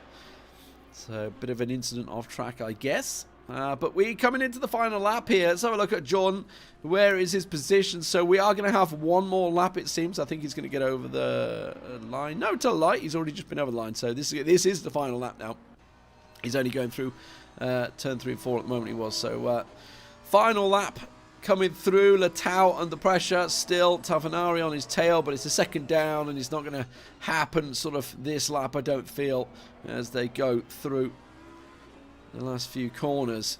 And Jordan Sherritt, though, he has kind of dominated it once again. Tell a lie, he has just come over the line. I was just looking at it. I was thinking, was that the start finish straight or was that the other start point? But it is. There's 2 start points on the track, just to FYI. So this will be the final lap, which means we're going to have a 26 lap race. Now, the reason I bring that up, Rene, is because if you remember our last race, we had a few people with fuel issues that weren't quite ready for the pace and ended up conking out in the last lap. Yeah, that can definitely happen. And talking about this taking a bit longer, that also gives a chance to Tavanari now, who's right at the back of Letao going into turn 1. Didn't manage to go alongside, though, just yet. But he's definitely in attack distance. And with just a full lap in front of him, there is a chance for Luca Tavanari making it back into the top 5. So now Letao in this next corner, turn 4, has always swung it in close, then goes out wide. And look at Tavanari. Tavanari has read it perfectly. Letao, though, goes defensive this time. He's swung out wide so many times and been caught napping on that corner. He's finally realised, hang on a minute, I've been taken over so many times on this exact spot that this time he goes defensive. And Tavanari unable to get it done. There's not too many more opportunities. Yes, he's definitely doing a good job here, but I really have to say, I would like him to still take down Letao, where I think he deserves it in terms of pace, but on the other hand, consistency is just missing, right? He's so quick, but there's always something that keeps Rogeri and Luca Tavanari from being what Jordan Sheriff is, and Jordan Sheriff just came across the line with that wins the first race of today in Catalunya, another win towards his name, and so far, every single race was won by Jordan Sheriff. Absolutely. Benjamin Baumann, what a great performance from him. Second place as he goes over the line. Bonacorsi, he did a fair bit of overtaking, didn't he? He will finish out in 3rd place, rounding out the podium. Fantastic stuff for him. Barbieri also been on the chase throughout. And here comes Letao and Tavanari, hot on the heels of him, but it will be behind in the end as he tries to dive out and go over the line. Not going to happen. So Letao will finish out 5th and Tavanari 6th. Kershak, rolls over the line. Not too sure whether he was low on fuel maybe towards the end there. Dijet as well from Nagaracin. And Max Grip in 9th place. And Fairhat will round out the 10th spot as he comes over the line, giving it a little wiggle on the way through. Robin Honzik under pressure. And Hurik Razzieri unlapping himself, taking over everyone as he goes. You can see he's trying to make it work, but Razzieri definitely looking to make more from Razzieri in the next race. Baptiste will go over the line, as well as Verona, who finishes out in 13th. Heikki will finish out in 14th position. Rafael Alves will come around the last few corners, as well as with Robin Lippens up behind him. Dominica Cristiano, I think Lippens has also been lapped, by the way. Further down the field there. So Alves will be in 16th position. Christian, oh no, is it a fuel job? I think it might be. I think it might be out of fuel. We were talking about it. You know, sometimes they run a little lean and not counting for maybe the speed that Jordan Sherritt has, taking at that extra lap. Yeah, it's like it's heartbreaking, right? You always want to have the lightest car, and if that means you really go down to just that one lap and you're absolutely sure the race ends there, by now, people should know that they should always put another lap in just in case Jordan Sherritt is quicker that day, which he normally is, right? So, no, I know how hard it is. It happened to me in one race as well, and not actually in the last lap, but it was a sim racing championship that said you actually have to finish the race and then come around once and go into the pits. I actually ran out of fuel 150 meters before entering the pits. So I lost my position there. Stuff like that happens. I hope they're all getting ready because we still got 1 hour race ahead. So once again, refuel the tanks and we're ready for the next one right after the break.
back once again. And Jordan Sheriff won race number 1, but he wasn't leading it right from the get-go. So could be race 2, the 1-hour main race. Be the race for Tommy Ruggieri to finally take the win here. He was challenging Jordan Sheriff Lee. We have to say that right from the beginning. First corner he took him down, but then kind of the race fell apart for it. Yeah, but the problem is he's going to be starting down the back, isn't he? He's not going to be up there to challenge, so it's going to be down to Benjamin Baumann, see whether he can try and put some moves on him.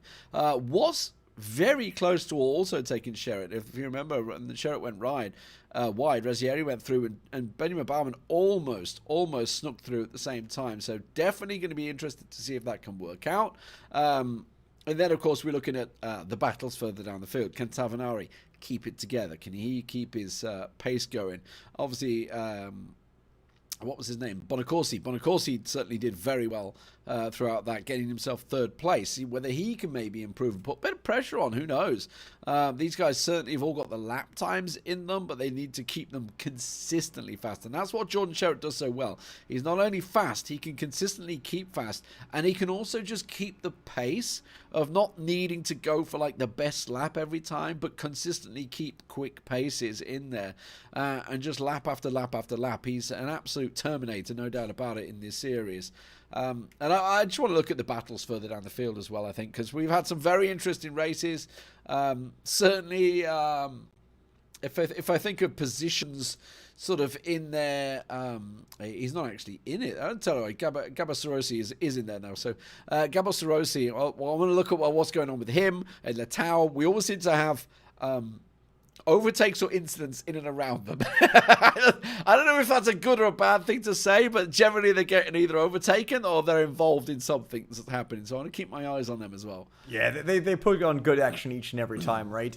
And Gabos Rossi had an awful race here in the first 45 minutes, so I'm definitely sure he wants to do a lot better in the main race. It takes 1 hour, which means this time put even more fuel in than last time. So even if you manage to finish, not like Domestic Christian, who didn't finish due to his fuel running out early, make sure that you have even more for 1 hour race, because it will be needed, and it will be interesting. As I said, Jordan Sheriff, who is great at managing pace and managing tires, while Tommy Ruggieri seems to be super quick, but then kind of misses these bits around it to make sure that he can stay up front.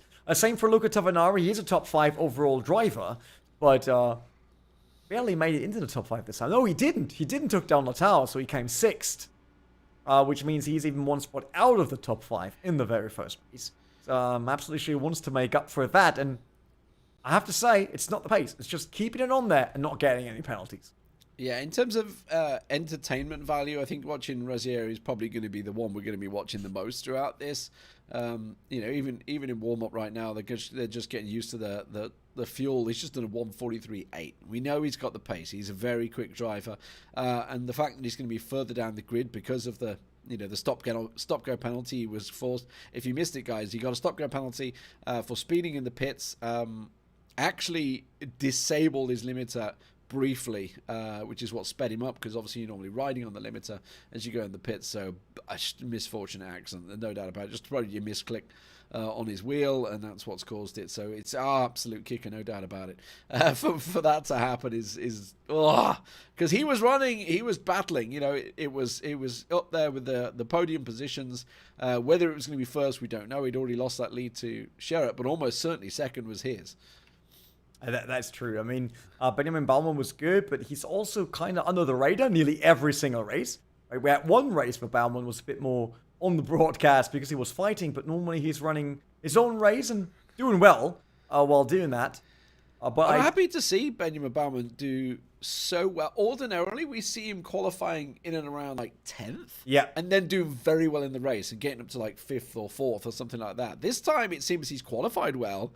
And he's got the pace in the race as well, because he certainly kept himself very much out of it. Probably had a pretty boring race himself, because he didn't really have much to compete for. Obviously, he had Ruggieri in front of him, got past him, and then didn't get challenged at all, and wasn't close enough to Sherritt to challenge. So probably not the greatest race for him as a feeling, but in terms of position, I think that's his best position yet, isn't it? Second place. Yeah, I think so. It should be. As he said, it's like normally I think he doesn't even make it up to the 4th. I would say like around 6, 7. That's normally the position where we see Benjamin Baumann in, so Catalunya definitely works well for him. And that's good because they're not that many races anymore, right? We obviously head over to Silverstone, then to Spa for the last endurance race, and then it's Misano as our final event to close off the Real Race Season 2. And if he wants to score a bit more, then yeah, it's a good time to do so. And in Catalunya, he seems very, very strong. He gets a second chance now in the main race. So let's see what he can do now. Interested to see Tavanari throwing another 143.9 in there as well. So another driver that we know has the pace. It's whether he can keep the consistency in there. Clearly made a few mistakes, was running great, had taken over, got himself up into 4th position, and then the pit stops happened. Mistakes somewhere happened in there as well, and suddenly found himself, as the whole pit shakeout came out, he found himself in 7th place. He's like, how did that happen? How did you just lose 3 places? Absolute disaster. Whether that was simply mistakes on the way during those pit laps, or whether it was a tire change, which is actually something. Most of these guys won't change their tires. They'll come in, it'll just be a simple fuel, and then they won't change tires. That'll be all the pit stop is there. If they do change tires, it's going to cost you. You can throw quite a few seconds on there. If you remember, Robin, not Honzik, Hörig.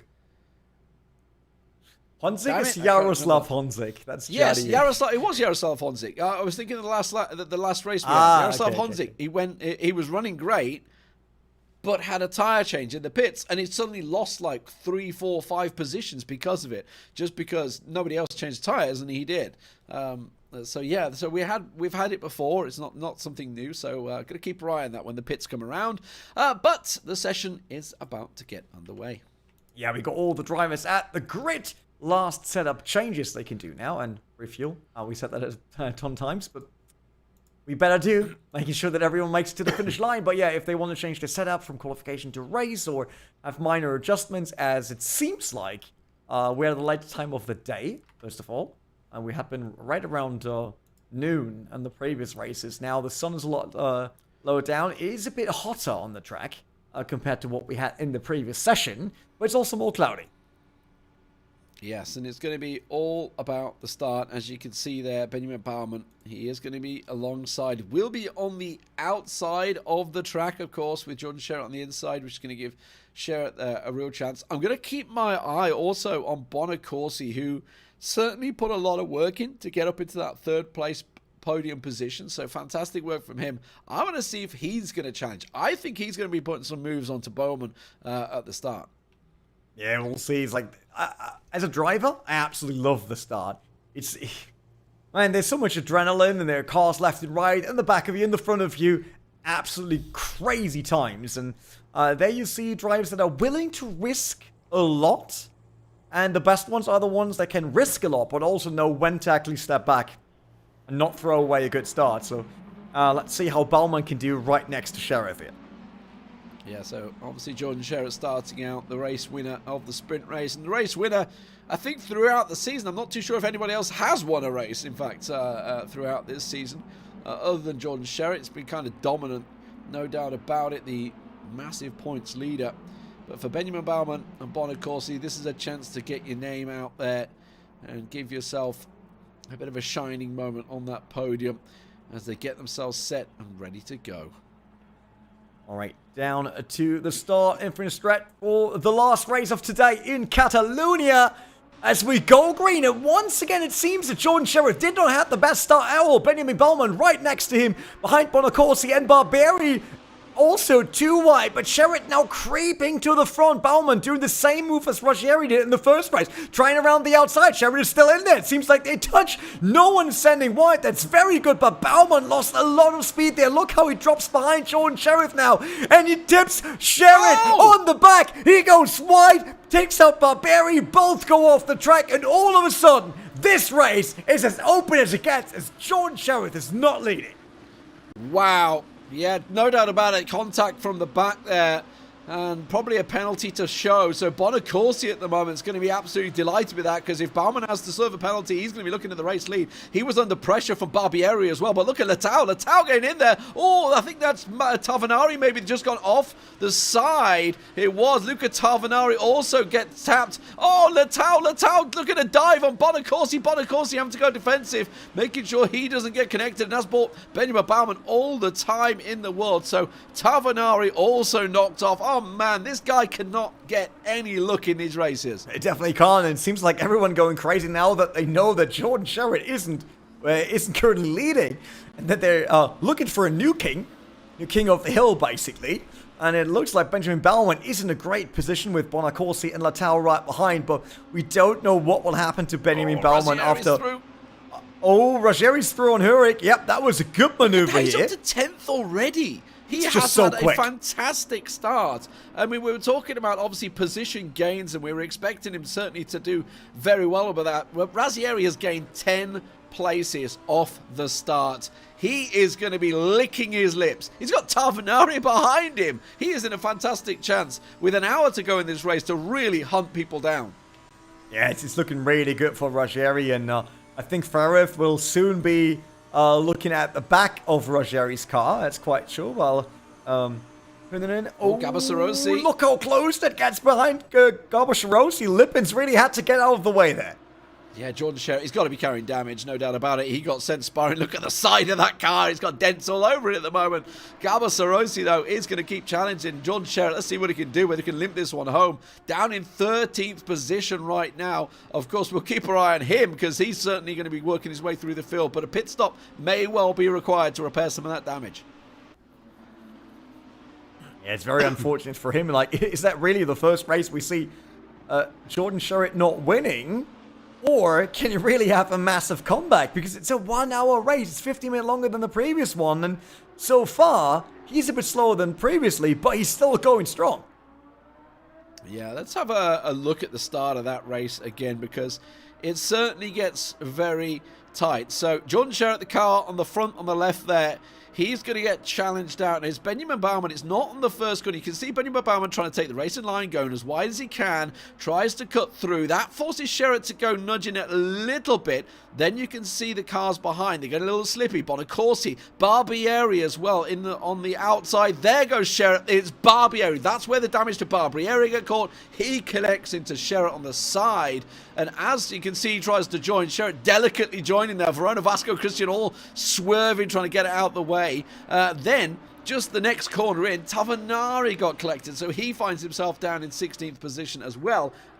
16th position, he was not in 16th position a moment ago. Tavanari has had another problem. Oh, okay. Maybe he had a pit stop as well. I'm not too sure. Maybe from that damage as well. But he is a long way down as well. Razzieri up into 7th position already. That's incredible. There's the 15-second penalty, though, for Benjamin Baumann for the contact on Jordan Sherritt. Yeah, that will really hurt Baumann, who's looking at the chance of his very first race win, but probably not with a 15-second penalty. But yeah, Ferret was no problem for Tommy Ruggieri, and now he's right behind Arthur Kucharczak. And it seems like Ruggieri's pace is just way quicker than that, so I expect him to soon do a move. He might even set up one already. Look how he was really aiming for the inside already, like looking, trying to get his car squeezed in there. It wasn't enough just yet.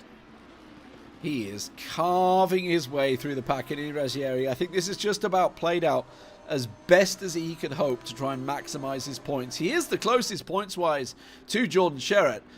So to have Jordan Sherritt, 4 places behind him, he's going to be delighted in this, but he's got to be careful he doesn't go a little too gung-ho, but that's a great move. Does get a little nudge on the back, but that's enough. He got it done. Had to be late on the brakes and certainly makes it work. So Razzieri up into 6th position and now chasing down Dijed just ahead of him from Naga Racing. So Max Grip up into 4th place, by the way. The man with the greatest name continuing to perform. He's gained himself a couple of places. Of course, everyone towards the front has. He's gained 5 places, but it's Razzieri with 12 places gained so far and counting. Yeah, let's see if he can really climb the board like that. I mean, he's definitely gaining on Naga Racing Jet quite quickly. That would be the top 5. And Lettau now right behind Bonacorsi. Let's see if Latau might have a quicker race than the previous one. Matas Latau in third, and Benjamin Baumann, the gap not big enough just yet. I mean, if he really wants to overcome the 15 seconds, then you need to be quicker than that. Yeah, you can see just following behind Latau. Not too sure whether he's got the pace to try and get past Bonacorsi. That's the thing, because Bonacorsi was certainly very quick, and if you remember, Bonacorsi took Latau in the previous race, so he's going to be very much aware of it. But Bonacorsi in second place, got himself third in the first sprint race as well. But Latau on the podium positions right now, going to be hunting down. And don't forget that 15-second penalty for Baumann could put these two into a front two positions. Of course, we have a long way to go in this race, still 53 minutes to go. But yeah, massive places to be gained here as Tavanari tries to put moves onto Vasco. Let's have a look at a replay here from earlier on. Lots of action in the first sort of 7 minutes here, Rene. Yeah, definitely. I mean, we had overtaken nearly everywhere, and as I said, the race has never been as open in the EMEA region as it is right now. Well, we look at Huttunen versus Sherritt into the chicane. Huttunen really opening the door for Jordan Sherritt there. So, kind of the feeling, it's the name. You know, like in Germany when we say specific cars have like a presence on an Autobahn? Look at this. Ruggieri through already on Dijahed from Naga Racing, so he is done and dusted. So that is 5th place gain for Ruggieri as he continues up the field, now gaining 13 positions from the start. He has really been a mover and shaker. Looks like he's going to try and come back at him, but Ruggieri's got the defensive position pretty much sorted there, and he'll be pretty clean through turn 1 and 2. And away he goes around turn 3 and gets himself down the road, chasing down Max Grip next. Yeah, let's see. Ruggieri is so close now, even to a podium spot, but the gap is a bit bigger between Max Grip and Latau, who's still behind Marcelo Bonacorsi, looking at potentially the race lead, because with the 15 seconds on Benjamin Baumann that he will get latest when he hits the pits, this, it's by the Bonacorsi or Latau. Ruggieri is up to 4th if we account for Baumann's penalty already. Yeah, absolutely. So, real chances across the board. Oh, Alves, he's picked up another penalty, hasn't he? 5-second penalty, so that's just maybe a cutting penalty, or whether there was connection earlier on, maybe that he caused a small connection at 5-second penalty. It's but the minimalist you can get, no doubt about it. Ruggieri, though, look at the train. Further down, everybody in there. Jordan Sherritt is in 9th position, so he's still in that train. I do wonder what sort of damage he's got. We saw him sort of picking the pockets of Heikki. He's also got Robin Hunrig as well, so he sort of managed to take another position back. This is the first time we're getting to see Jordan Sherritt working his way through the field. Yeah, definitely. Normally he's just driving away, right? But he does a good job so far, and yeah, he will get ferried quite quickly, I think. And we're still over 50 minutes on the clock. You know what? I would be willing to even say Jordan Sherritt has a very good shot at still winning this. Well, maybe. We'll see. Gabba Sarosi just picked the pockets of Heikki, so he's managed to get on through there. And Jordan Sherritt, as I say, on the hunt now for Fairhat. Let's have a look. This is going to be Alves and Verona. This is probably the 5-second penalty, so I'm going to guess that Verona gets a little punt here up the inside from Alves. Looks like it's going to be a late break opportunity, and maybe just gets himself in there. To be fair, he's got a big portion of his car in there, so maybe just a little late. No, that's just looking pretty good, to be fair. And then maybe just shuts the door on him. Yeah. I don't think there was contact there. I think Verona just made a mistake. Verona just lost it. Yeah.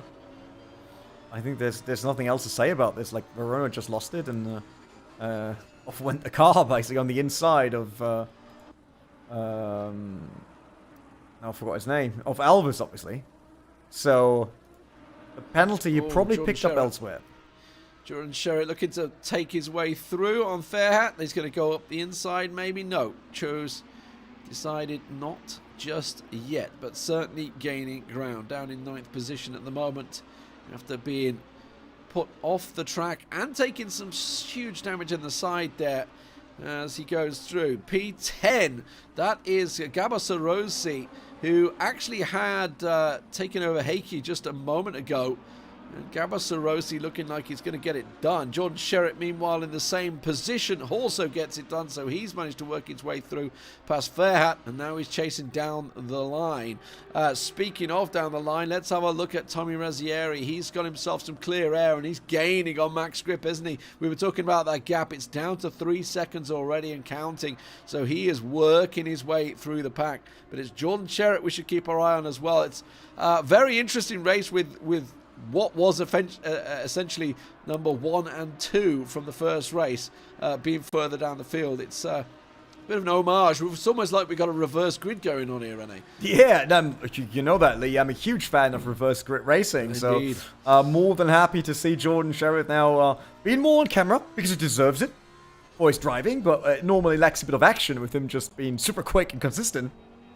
But now, together with Tommy Razzieri, he will go through this grid, and if we look at the pace difference right now, he will.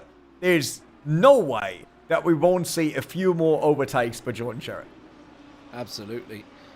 Further down, that was a bit of a slide there from Hurrig, so I think Sarosi's fine, but I think Heikki may actually have a look at him. This is down the battle for 10th at the moment as he goes off the track, and it's commentator's curse for Robin. And I didn't even see what caused that, whether he just dipped a toe on the gravel or what, but it looked like he just an unforced error. Don't join onto Vasco. There we go. It's fine. But he's going to be down at the back. Yeah, very unfortunate here. Losing control there about his car, and then just off he goes. That costs a ton of time. Jordan Sherritt, by the way, now right onto Kucharek and Naga Racing, which is quite interesting because we just had the same with Tommy Razzieri a few laps ago, right? So it's fun to see. Talking about Tommy Razzieri, he just takes down to get out of the way. Yeah, everyone gets out of the way of Razzieri and Sherritt. I'm not getting in the way of Sherritt. No.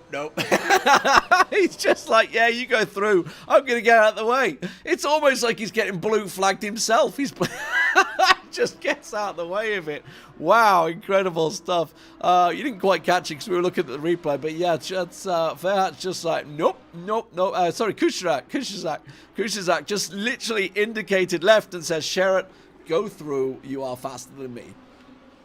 Yeah, and the same happened to Tommy Razzieri, who took down Max Grip at the end of the start-finish stretch. So Razzieri now into 4th. If we account for Benjamin Bauman's penalty, then probably 3rd. And Jordan Sherritt is 7th, would be 6th by then. That's incredible. These two, they will go through this entire grid now before the pit stops. But, I mean, Razzieri was 4 seconds behind Max Grip a moment ago, and he's just gained it so quickly. So now we'll see how far he's got to go to get Latau and whether he can chase him down. Because Latau's certainly a competent driver, there's no doubt about it. He's a decent driver up there, so to chase him down, I mean, it just shows the grit and determination. But speaking of grit and determination, Jordan Sherritt once again working his way through. You can see the Naga Race and Dijat once again under pressure now as Jordan Sherritt is very much looking to get up the inside and see if he can make that move work. It's not going to happen this time in the chicane. Maybe go for the side cut, come out with a better exit. Yes, he will. The door being closed, but Jordan will just force it open. And just a little knock there. I think he was trying to shut the door a little too heavily onto Sherritt that was very much alongside. It has slowed Sherritt down, though. And look at this. May well get another go through. And that is going to be an overtake coming through further down the field. So he has lost, what, 1, 2, 3 positions there. Dijahhead for trying to battle where he really couldn't. Yeah, it's like that wasn't worth it, that's for sure. That's absolutely fair. He tried his best, but sometimes it just costs you too much, and in this case, it cost him way more than just that one position. It cost Jordan Sherritt a bit of time, that's for sure, as he now tries to close the gap of 3.9 seconds to Max Grip, but Tommy Razzieri, another 4.7 up front. So, Sherritt running a bit wide on my screen, I'm just looking at it right now. But yeah, it bunched everyone up again, and Ferret against Naga Racing. That will be very interesting now, because Dijahhead obviously want to be up front, and he can in terms of pace, but he actually find a way around him now. Absolutely. At the moment, though, Jed's going to carry on through and see if he can get past Fairhat. That is 8th and 9th position, but the position gains, Razzieri is the man to watch. 14 places. We knew he'd got the pace, didn't we? We knew it was there. And at the moment, we'll see whether he can gain. It's Letao that he's now chasing down after getting past Max Grip. Sherritt, meanwhile, is chasing down Max Grip as well, currently down in 6th place after that contact at the start. We are still only 15 minutes into this race. We've had so much happen in this opening 15 minutes. It is pretty crazy. Tavanari also down in 14th. And see how this one will play out. It's great to see that we finally have racing on our hands with the top guys, because they all have to do something to get the race lead. While Benjamin Baumann is trying to create a gap between him and Bonacorsi, but that's not going to happen. So for right now, it's still 1.3 seconds, so I would say Baumann even loses a bit of time lately. While Tommy Ruggieri and Jordan Sherritt are definitely gaining. Sherritt half a second now that he won towards Max Grip, that's 5th position. And Ruggieri a bit less than half a second he gained on Mathis Letao. And let's not forget about that 15-second penalty for Benjamin Baumann. It is definitely going to make things interesting for Bonacorsi. Letao, Ruggieri may even get drawn in towards that podium position. I think he absolutely will, the way he's going at the moment. And Baumann not really pulling away either. So that 15-second gap is going to be pretty huge in the end, because Bonacorsi is very much keeping him in check. But the front three, I mean, you can see them right there. They're all within the same screen of one another. Nobody's running away with the lead this time round. Yeah, it's a very interesting race due to who's currently leading and who's charging, right, at the lead. So I wonder how much the pit stops actually will change. As same as race 1, everyone has to come into the pits at least once. So the pit window will soon open as we're approaching the halfway point in roughly 12 minutes. Well, yeah, race control tells us pit window will be open in 7 minutes. And we had a lot of early pit stops in the first race. 5-second penalty just went to Jordan Sherritt. So that's got to be, I feel, the contact with the Jahed earlier on, maybe. So, I mean, it looked clean to me. Unless he's maybe cut somewhere. It might be a cutting penalty. I don't really know. But either way, that is not good for him. Speaking of P9, is ahead for Naga Racing. Gabba Sarosi very much on the back of him right now, looking to try and make that work as the lights are starting to kick in, by the way. Definitely getting a bit darker here. He's gone very wide once again on the final few corners. And Gabba Sarosi, I thought he was going to actually try and benefit from that, but in the end he did not. Yeah, it was not enough to go alongside. I mean, even if you go really wide, it looks costly, but it isn't. At least not that much. So if Gabo Shirosi wants to pass Naga Racing Jet, then he has to do it in a different place. Let's see if he can get close enough. But yeah, the 5 seconds to Jordan Sherritt, they really hurt. On the other hand, and this is now, well, factional, but if Jordan Sherritt manages to get back into first position, then he will also be able to spread the gap by 5 seconds. That's a long way to go before that. Long yeah, he will pit first, so they will all have their penalties there, obviously. And then it's a case of whether he can chase them all down. Yes. Yeah. I'm keeping my eye on Bonacorsi, by the way. That gap for the lead is within a second now, I can see. So I'll keep my eye on that gap to see whether it filters down anymore as we watch this pack continuing to challenge one another. 8th, 9th, 10th and 11th all here, all sort of fighting for positions. Robin Lippin's also there as well. But yeah, Bonacorsi definitely closing in on Benjamin Baumann. Whether that's Baumann just trying to maybe slow things down, I'm not too sure. Whether he's trying to keep the pace going, but Bonacorsi is definitely keeping him in check. So we'll keep our eye on that as the race progresses.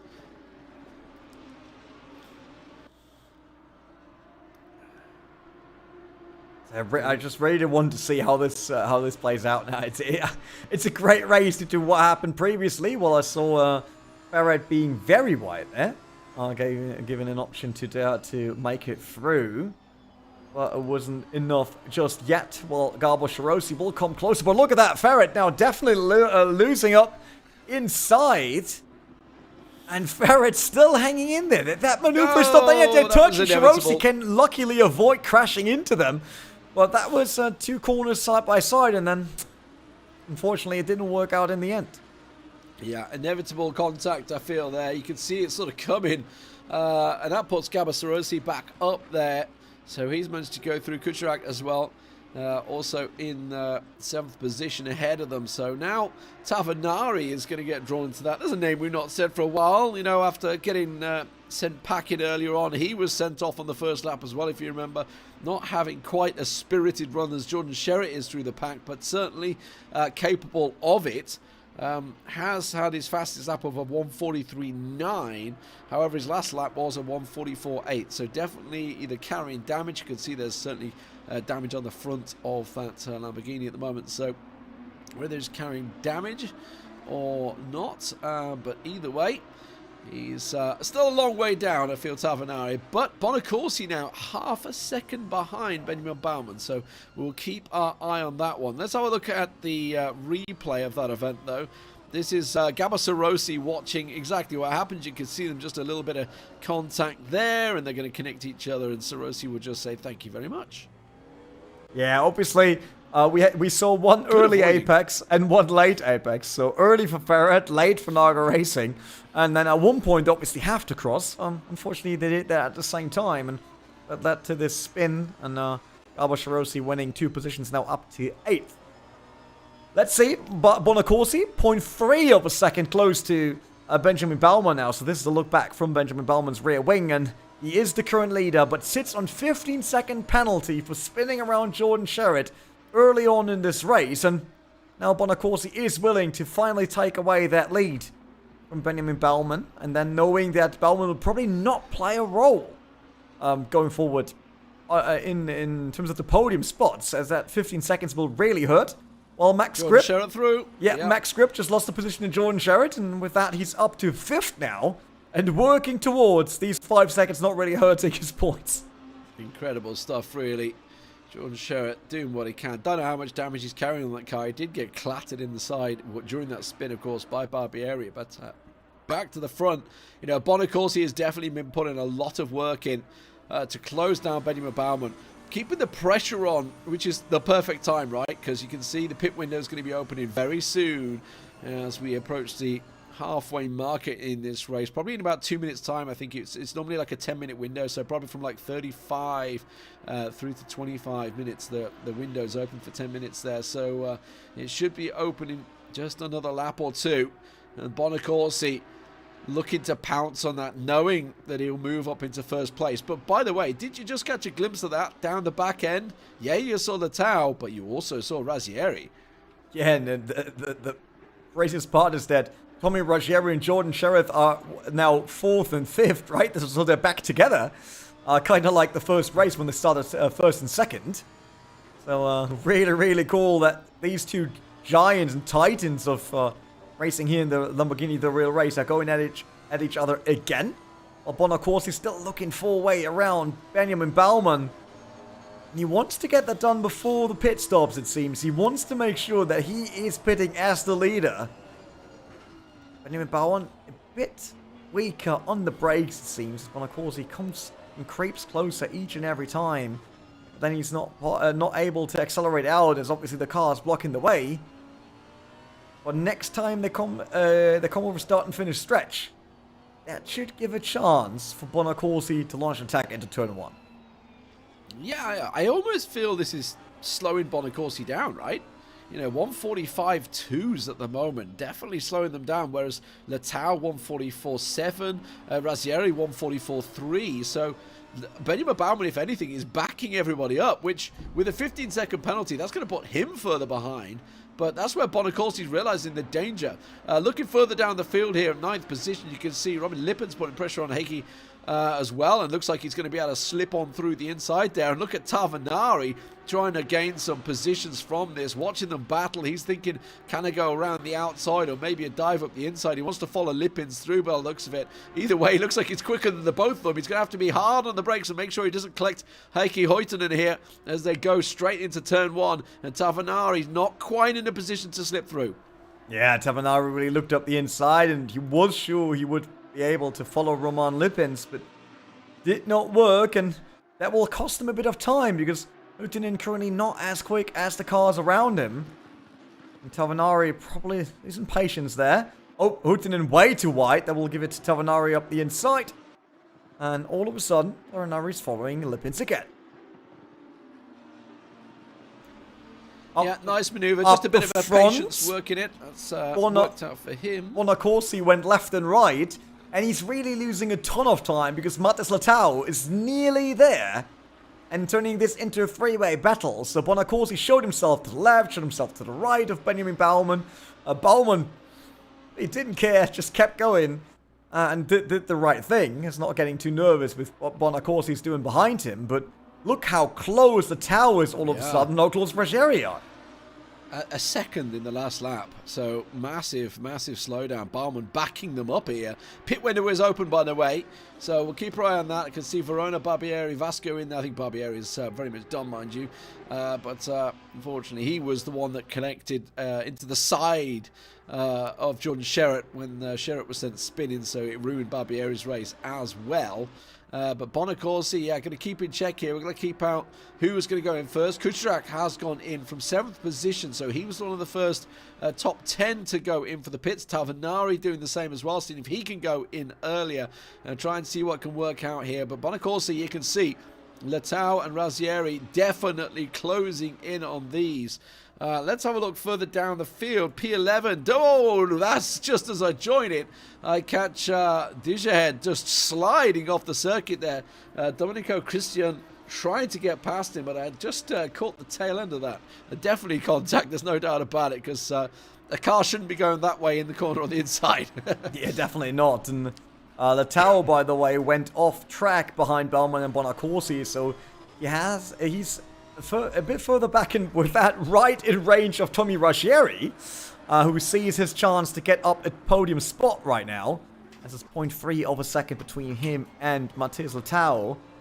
So the fight for the lead is on, and so is, as you said, the pit window. So it will be very interesting now if they all come in at the same time, or if Ruggieri stays out a bit longer, because he could probably get an open lap once Bonaccorsi and Leitão went in, even Baumann. So that could work well for Jordan Sherratt and Tommy Ruggieri. Bonaccorsi coming in now, Baumann staying out, Leitão coming in, and all of a sudden, Tommy Ruggieri has an open track, and he will definitely know how to use it now. Yeah, he's going to floor it. He's going to absolutely floor it. Go do what you can as best as you can. Sherratt carries on through as well. So you can see how close Sherratt has got, by the way, as he's now already up into 5th place and continuing on. So Jordan Sherratt certainly making it work. Yes, he has got that 5-second penalty, as is the 15-second per Baumann, though. Let's have a quick look at a replay. This was Christian and Dijahed contact, as I'm guessing they go into turn 1. Yeah, it's like Christian was really close once again using the slipstream, then got blocked up the inside, but he tried to put the car... Nope, he went back onto the line, and then I would say he turned into Dijahed, though, there. I wouldn't put that on Dijahed. Christian was just a bit early turning in, and then he clipped a blow car. Not easy. So Bonaccorsi from 2nd place comes out the pits in looking like 11th at the moment. Leitão also coming out, so Bonaccorsi does keep his positional lead there, of course. So he's now out of the pits. Tommy Ruggieri, let's see what he can do with the free track that he has here, as Benjamin Baumann, is in there. He's also got a couple of back markers they're starting to collect up to as well. So we're going to keep our eye on how it's all going to shake out during this pit window for the next 5 minutes.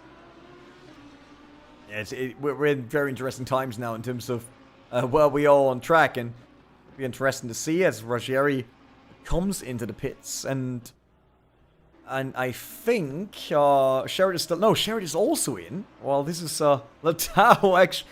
I mean, Leitão helping the marshals here, cleaning the track for after the race.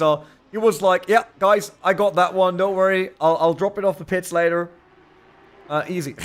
Well, I mean, he's come out of the pits with that, hasn't he? No, he goes across the track. Oh, true, he was in the pits has, already. Yeah, he's been in the pits. Oh, so that's just a long something way. somewhere in there. So Not so good for him. Benjamin Baumann still yet to pit by the Ranieri Sherritt in there. So Sherritt serving his 5-second penalty as well. So we'll see when he comes out where that's going to shake out for him. So he's going to try and be... He will be in the pits a lot longer, obviously. But we already saw how much ground he had gained. Benjamin Baumann, that 15-second penalty, that's going to put him down a fair amount. And that will, as far as I can tell, give the lead...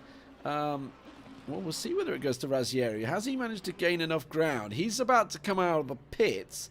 Bonacorsi should be going past in a moment. Yeah, there he is, goes past. And Ranieri coming out of the pits right behind him. It will be very interesting now because I think Ranieri did not lose a lot of time there.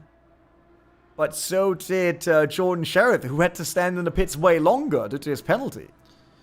But that means Ranieri actually got past Latau in the pits there. So he has managed to gain a place through those pits there. So, yeah, whether Sherritt, I assume, because Sherritt was in there a long time, obviously he had that 5-second penalty as well.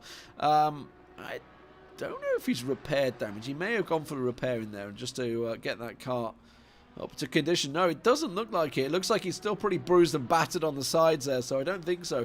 Just having to serve that 5-second penalty. It does, of course, put him still behind Latau, but he stays ahead of Kustrzik. So I think it's actually worked out pretty well for Sherritt. Obviously, he had that 5-second penalty, but he built himself a decent chunk. He was starting to gain on that front four, wasn't he? Yeah, look at this. So Ranieri has a gap of, what, 3.5 seconds to Bonacorsi, who should be the leader after pit stops, right? Latau, that's another 2.5, so let's make this 6, because we're nice. That's like 6 seconds. And then it's another 7.5 seconds to Jordan Sherritt. So we're looking at roughly 13 to 14 seconds between Jordan Sherritt and the lead of the race. I have to say, that's definitely less than the gap he normally creates across a race. So Benjamin Baumann is...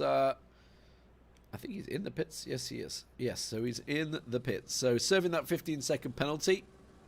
There goes a couple of the cars coming through. So Bonacorsi now in the lead as he goes past the pits. Takes himself the first position. And then, of course, we're going to see the rest of the guys coming through in just a moment. Ranieri, Latau, Sherritt, all past Benjamin Baumann. Benjamin Baumann on the way out the pits, but from first down to what looks like it's going to be fifth, because Max Grip is behind him. So 15-second penalty used. No, it worked. Baumann stayed... Baumann, they stayed fifth. Max Grip... fifth place, yeah, exactly. Max Grip is still in sixth. He came out of the pits as well. But that means Jordan Sherritt is only one position away from being on the podium spot again. Crazy. And that's a 7-second gap between him and Matthias Latau. And Ranieri has a 3.9-second gap to Marcello Bonacorsi. So this is still open. This is great. I mean, this race is absolutely open. And I want to use that as like a pace example between, obviously, Jordan Sherritt and Tavanari. Because Tavanari was in a similar situation. They both got punted off at the start. Neither their own fault. But Sherritt has absolutely used that and carved his way back up the field from, I believe, 18th he got sent down to after that spin. And he's got damage in there, whereas Tavanari's only managed to get himself back up to 12th and is kind of stuck in that battle at the moment. So very different situations going on throughout there. But P7, oh, what is going on here? Gabasarossi once again turns in, catches Kustrzik, and they both connect with one another. I think they're going to be able to reposition themselves and get in there. Nobody's going to lose a position off that one. But Gabasarossi will hold on to that 7th place. Yeah, he gives a bit of breathing room to Max Grip, who now has no cars around him. Instead, Benjamin Baumann in front. Let's see the gaps real quick. Tommy Ruggieri still looking at 3.6 seconds, so he did not win massive time so far onto Bonacorsi. But Jordan Sherritt carved off another half a second to Matthias Latau. So he is on his way to grab a podium spot at least. And that might not even be the end of it. I mean, he just did the fastest lap of the race. A 1:43.506. Jordan Sherritt. He is a man on a mission. There's no doubt about it. And this is the mentality of a champion, effectively. You know, he's had... what was an incident that was absolutely nothing to do with him, got sent off on the the second corner technically, And he's absolutely working his way back up there. And as you say, chasing down that podium, which looks like it's going to be done because, you know, he just gained half a second. Bearing in mind, Letao just did a 1:44.1. Not a bad lap overall, but a 1:43.5 coming out of Jordan Sherritt. Fastest lap of the entire race so far. He is on a mission. It definitely is, and he's completely dialed in so far, doing very, very well. And I just love that we finally see Jordan Sherritt overtaking drivers, but because it was always like, oh, is it just a hot lap driver? Can he not get through a field? But he can. I mean, look at him go, right? So it's definitely not this typical hot lapping image around him, saying that someone can't overtake and can only be quick in a perfect lap. Instead, Jordan Sherritt can make work for absolutely every car, no matter how much damage there is on it, and no matter how he has to overtake or whom he has to overtake. Heikki Hoitonen further down the field has Lippens up behind him. That is 9th and 10th, just trying to eke out as many points as they can from this race. Tavanari just a bit further down the field there in 12th as well, as they're all looking to gain. Speaking of quick drivers, obviously Bonacorsi, the current race leader, a 1:44.1 for him, whereas Tommy Razzieri, a 1:43.8 in second place. Razzieri, who started down in, I believe, 18th position. He's gained 16 places overall and has absolutely been smashing it so far. Really working incredibly well. He gained around about 10 places in the first lap, granted, but even since then, he has done incredibly well to get to where he is. It's just a great pace from all of the drivers here, and Razzieri, as much as Jordan Sherritt deserves to be in the lead here in this race, and it just seems that Bonacorsi's pace right now isn't bad at all, right? He can keep Tommy Razzieri at bay, and the question is, can he do that long enough? I mean, we still have 22 and a half minutes. Oh my word. Jordan Sherritt, a 1:43.248. He has just obliterated his own fastest lap by another 0.3 seconds. Good Lord, he is on it. He's just really quick right now. It's unbelievable what he can put on. And it's 4.5 seconds now to Matthias Letao.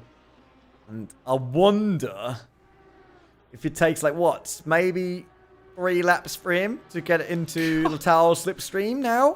Another 1:43.3. He's like a shark hunting his prey, isn't he?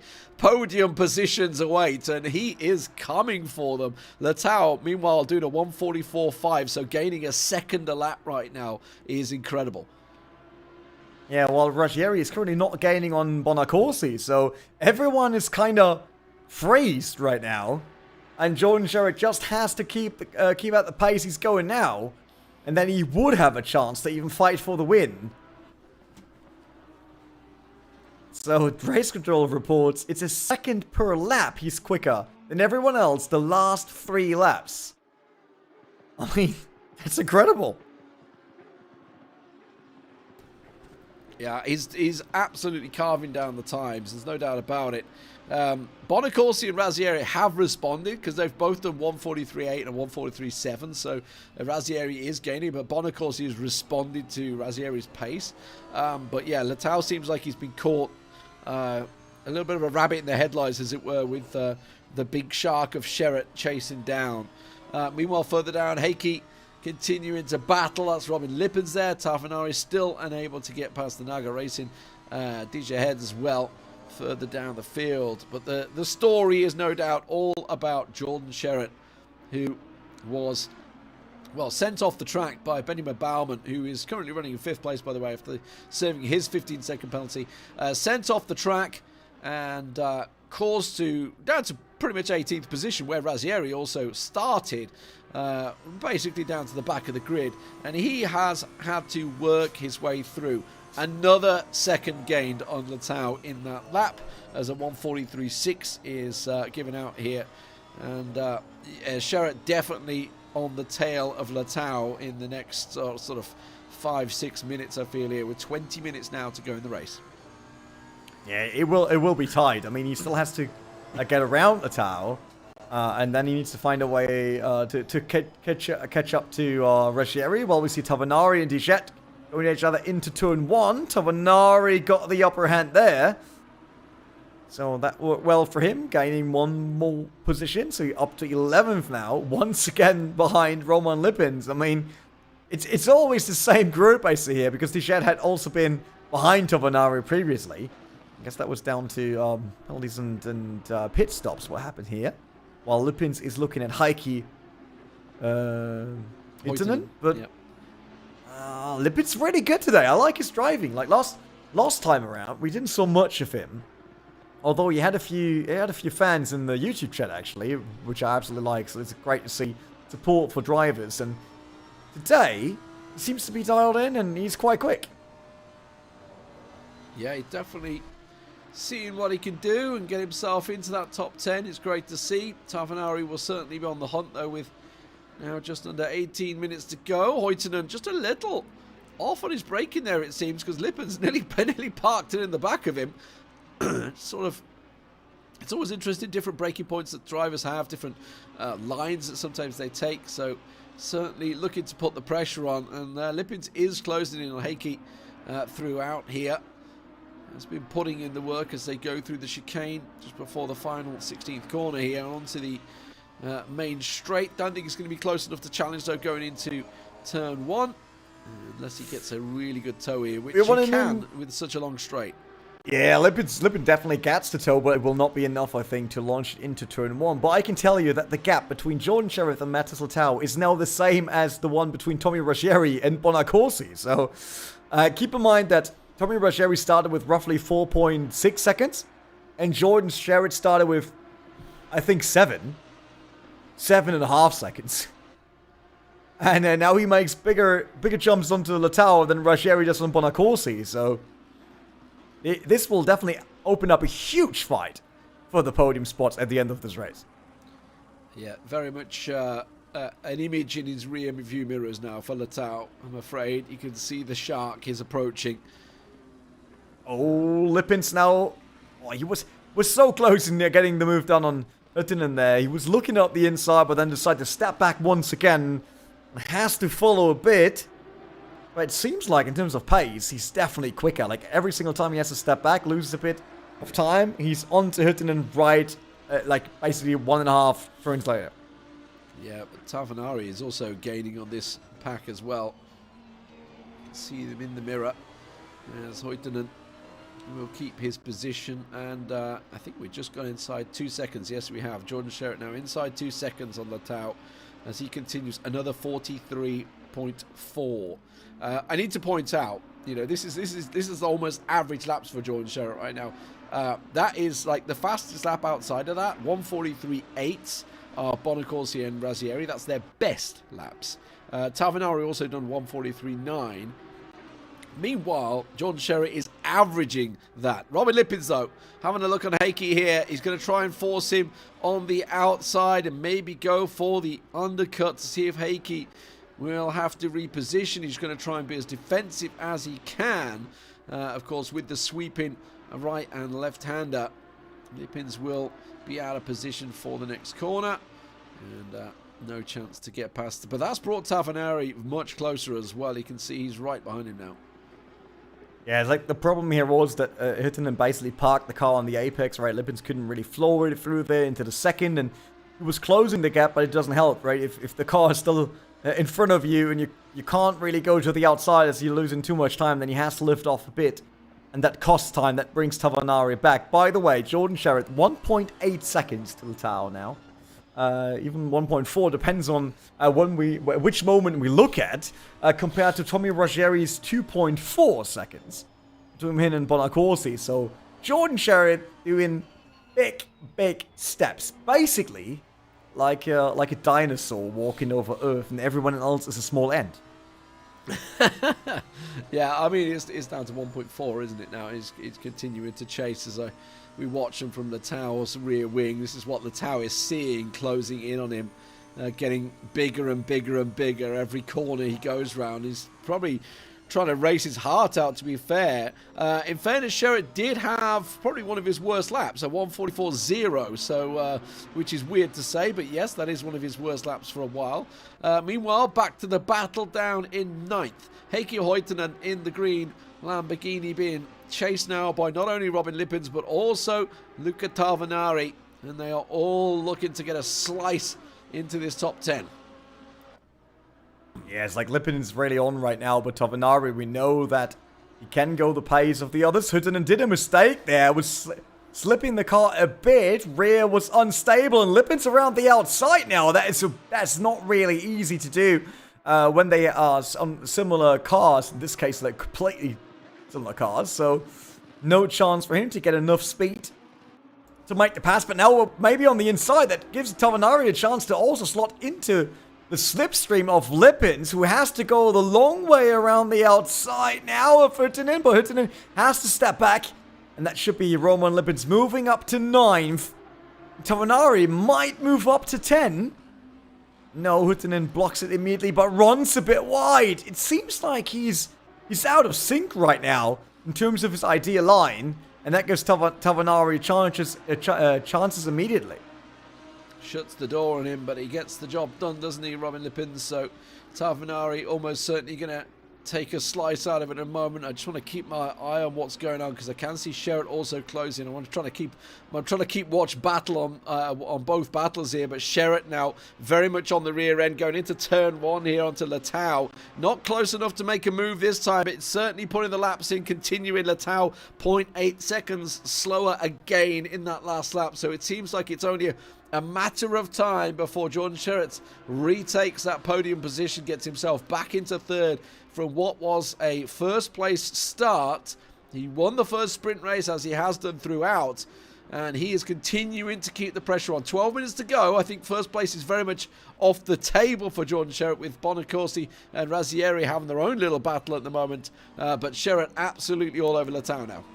Yes, I think Letao won't be able to hold on to for much longer, because Jordan Sherritt is just so quick right now.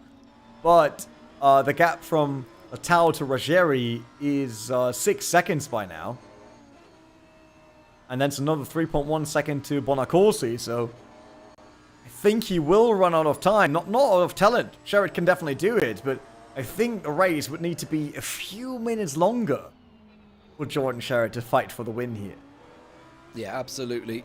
I mean, let's face it, Bonacorsi and Razzieri, fantastic drivers themselves, so certainly possible, but he wouldn't be able to catch her, I don't think. I mean, Razzieri himself, I mean, even to catch him would be very hard, but to pass him would be even harder.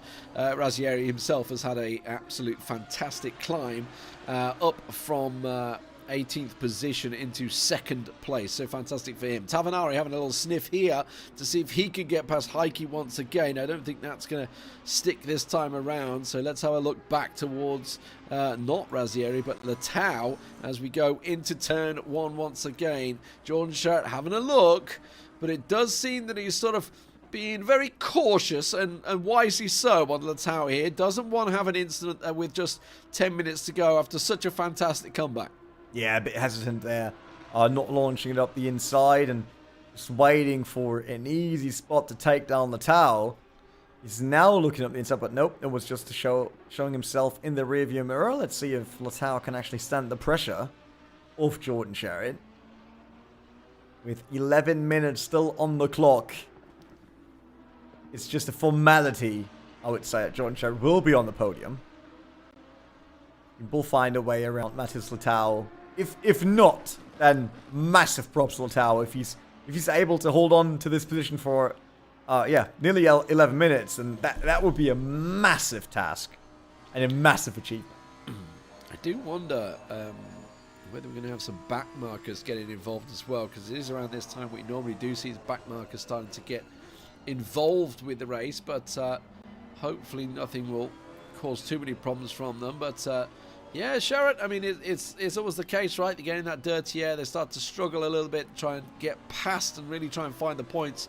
You know, he's been hot lapping effectively 143s throughout, but now that he's up behind Letao, he's back to doing 144.4s, so he's very much stuck in that dimension of I am stuck behind the car and I can't get past and I can't find. I know I can go quicker, but I can't get past him. But this is a real chance now as we go down the straight onto turn 1 as my camera switches. I don't care about Tavanari right now. Apologies, because it is all about Sherrod trying to pick the pocket of Letao. Letao goes defensive as much as he dares. Looks to get the race in line. Up the inside, Sherrod goes, though. Won't be on the inside this time. Will be around the outside. He's trying to get his car nose in there because he knows on this long, sweeping right-hander, he has the inside line, and Sherrod will go through.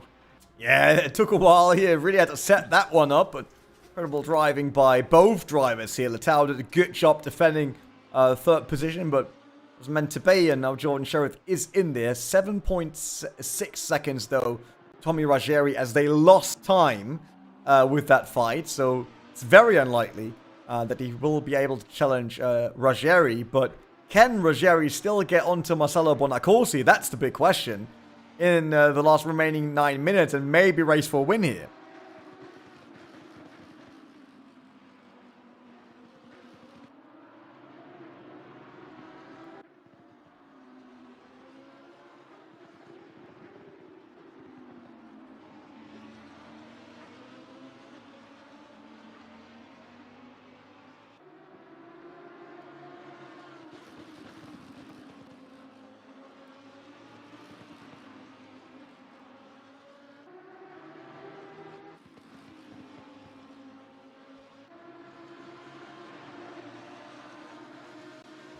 There we go, talking away. You could hear me, but unfortunately the crew couldn't, or the broadcast. But what I was saying is, this is a battle we're probably going to be watching throughout there. Lipin's under pressure from Heikki. Of course, he took Heikki earlier on, and Tavanari also keeping the pressure on them. I will keep my eye on Ruggieri, 2.6 second gap to Bonaccorsi, but I don't think that's going to whittle down in the next 8 minutes. Meanwhile, let's have a little look further across the field, Rene, because, you know, there's quite a few drivers we've not talked about because of what's been going on with Ruggieri, you know, gaining 16 places up into second place. Jordan Sherrod from first, getting knocked off down to 18th and working his way back up into third. Just going to keep my eye on Heikki here. Is he going to try and lick it and send it? Maybe. No, it's going to try and stick as, and we'll see whether that one progresses as Tavanari's there. But yeah, people we haven't talked about. Benny Bauman obviously led the race, did connect with Sherrod at the start, but served that 15-second penalty, still holding 5th place. But let's talk about the main man himself, with the best name in the game, Max Grip, up into 6th place. Loving it. Yeah, definitely. I mean, he has max grip. Now he would need max power, maybe, to really make the most out of it. But 6th position in, I think, what is his first race in the Lamborghini The Real Race, because I don't remember seeing that name previously, and at least not in the broadcasted races, and I'm absolutely sure that I would remember Max Grip. So doing that in his first race and getting a 6th position here, and also a solid race in the first run, that's a great start, right? So he's really coming onto the stage here, showcasing great skill, good driving, and an amazing name, obviously. So let's hope we'll see more of Max Grip, maybe when we head over to Silverstone, or even in the Spa Endurance race. Yeah, if you guys just joined us, you know, if you didn't miss the start of the show, then we should talk about, obviously, that. So in October 11th to the 15th is when the qualifying window will be open. It's open to absolutely everyone. If you've got yourself a Assetto Corsa to try and get yourself qualified, because, you know, there's a chance of winning a prize anyway. Even if you just try and go for the qualification, there is a headset out there as well. You can pick yourself up if you're lucky enough. But then the closed qualifiers will be on the 16th of October, so everything in 2 weeks' time.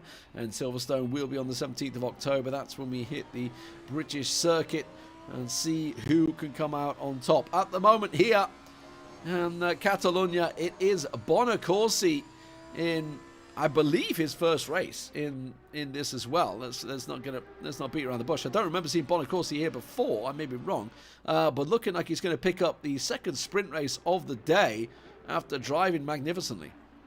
Yes, I also didn't saw his name previously, but he's doing a great job on his was probably his debut today, and bringing home a win. Good. Obviously, that win comes off what happened to Jordan Sheriff. Absolutely, but that doesn't mean that his performance is not great, because it's not easy to lead this group at all, and it's not easy to be consistent. Not getting penalties, not spinning, not crashing, not doing anything. It takes away the room from yourself, and kudos to him, doing a great job, and hopefully he can bring it home now the last 5 minutes. It's quite interesting how fortunes have differed, right? We're seeing Bonacorsi here just in front through the back marker, Barbieri.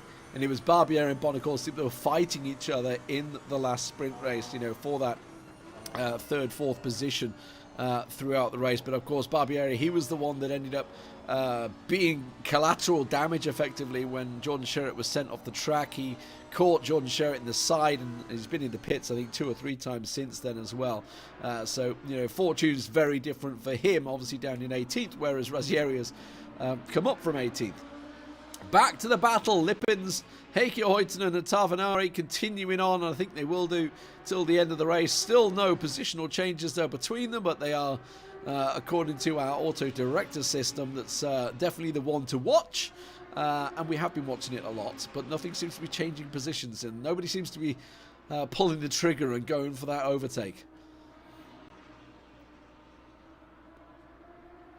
It's a great fighting group here for the end, and I'm always happy when we have a group that is still going at it, because, well, obviously with racing, it's quite normal that we get the gaps and they become bigger at the end, until we obviously have people all of a sudden being out of position and trying to have a big comeback. But these three will probably go up until the very last second, and it seems like Hoitonen definitely not slower than Lippens, and I wonder if Lippens can withstand that pressure any longer.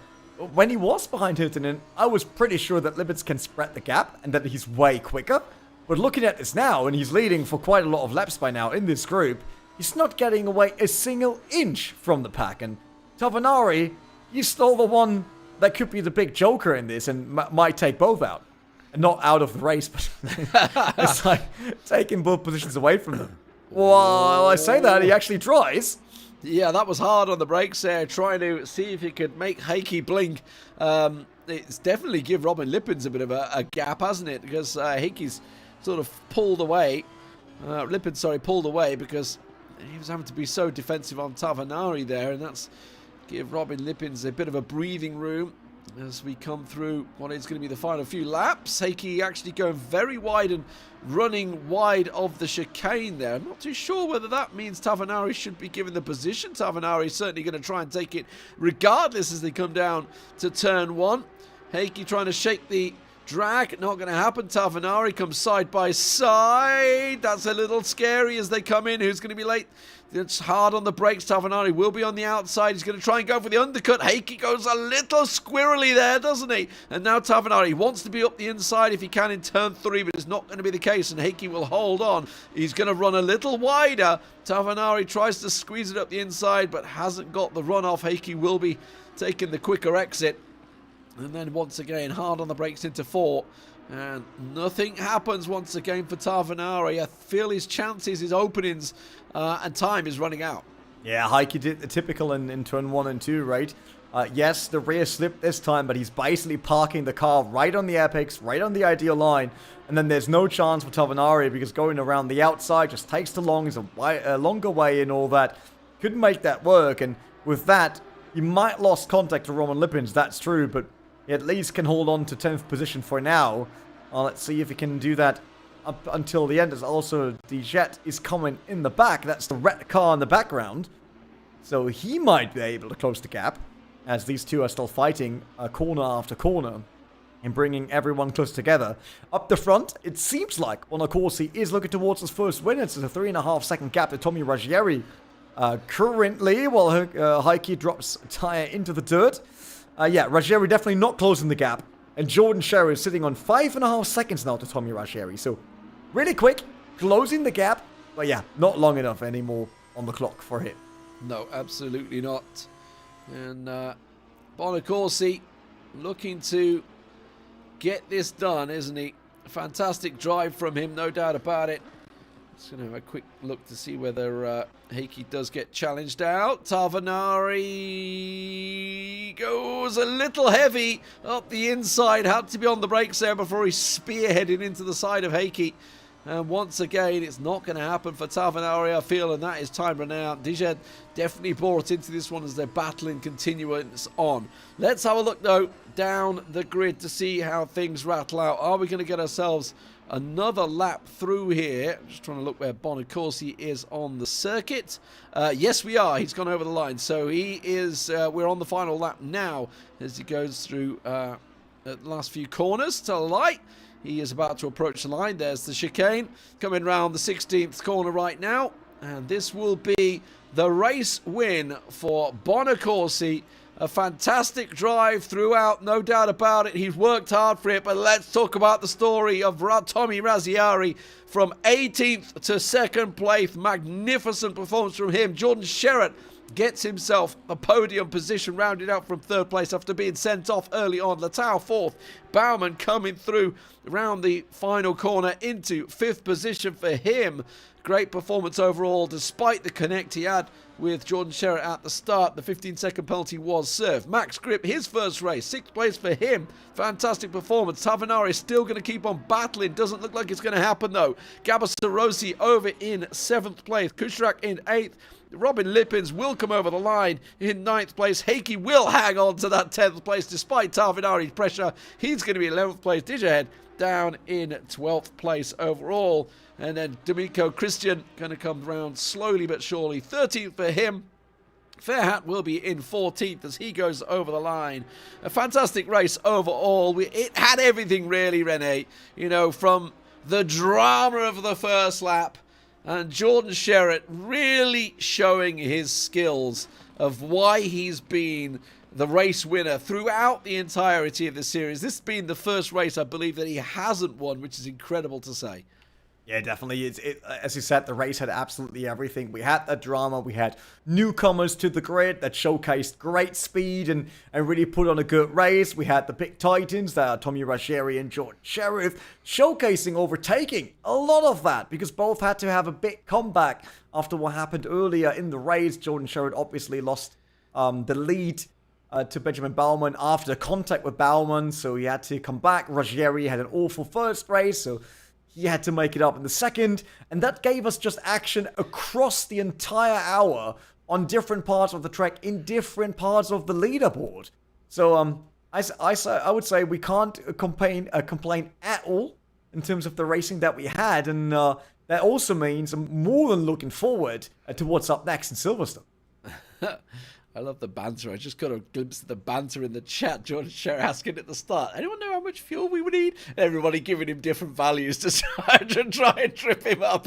But yeah, Silverstone up next. It's going to be magnificent, no doubt about it. It's going to be a fantastic circuit. But honestly, Catalunya delivered here today. We had lots of overtakes throughout. Some really interesting, obviously, a big bonus to see Razziari and Jordan Sherratt coming and working their way from the back. Two drivers that are absolutely delivering throughout this series, The Real Race. But as it is, Marcelo Bonacorsi, our race winner here for the second sprint race. Jordan Sherratt picking up the first sprint race, of course. But magnificent. I think his first outing, well, technically his second because it's race 2 for Bonacorsi. And to collect a win is a magnificent performance. Yeah, definitely. He did so well, and he just brought it back home, right? He stayed calm and collected. He made sure that he didn't do any mistakes or whatsoever.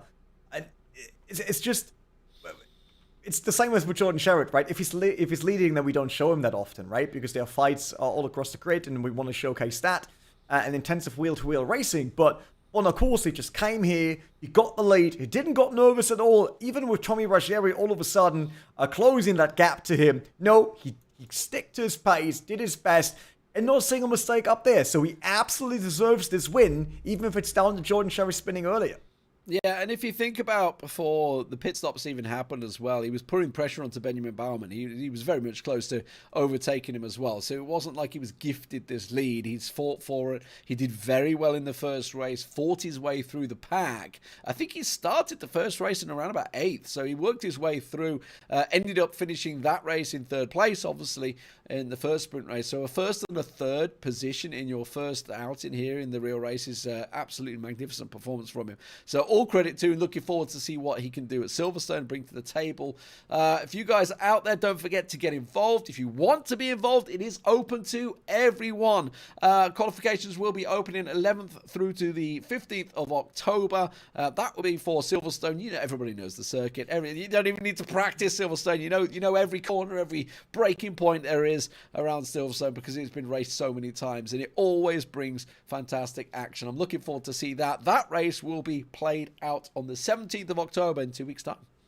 Yeah, Silverstone, Spa, and Misano. That's still what we have in front of us here. And the Lamborghini The Real Race Championship Season 2 it is. And you can win an exciting drive of Lamborghini Huracán Super Trofeo Evo 2.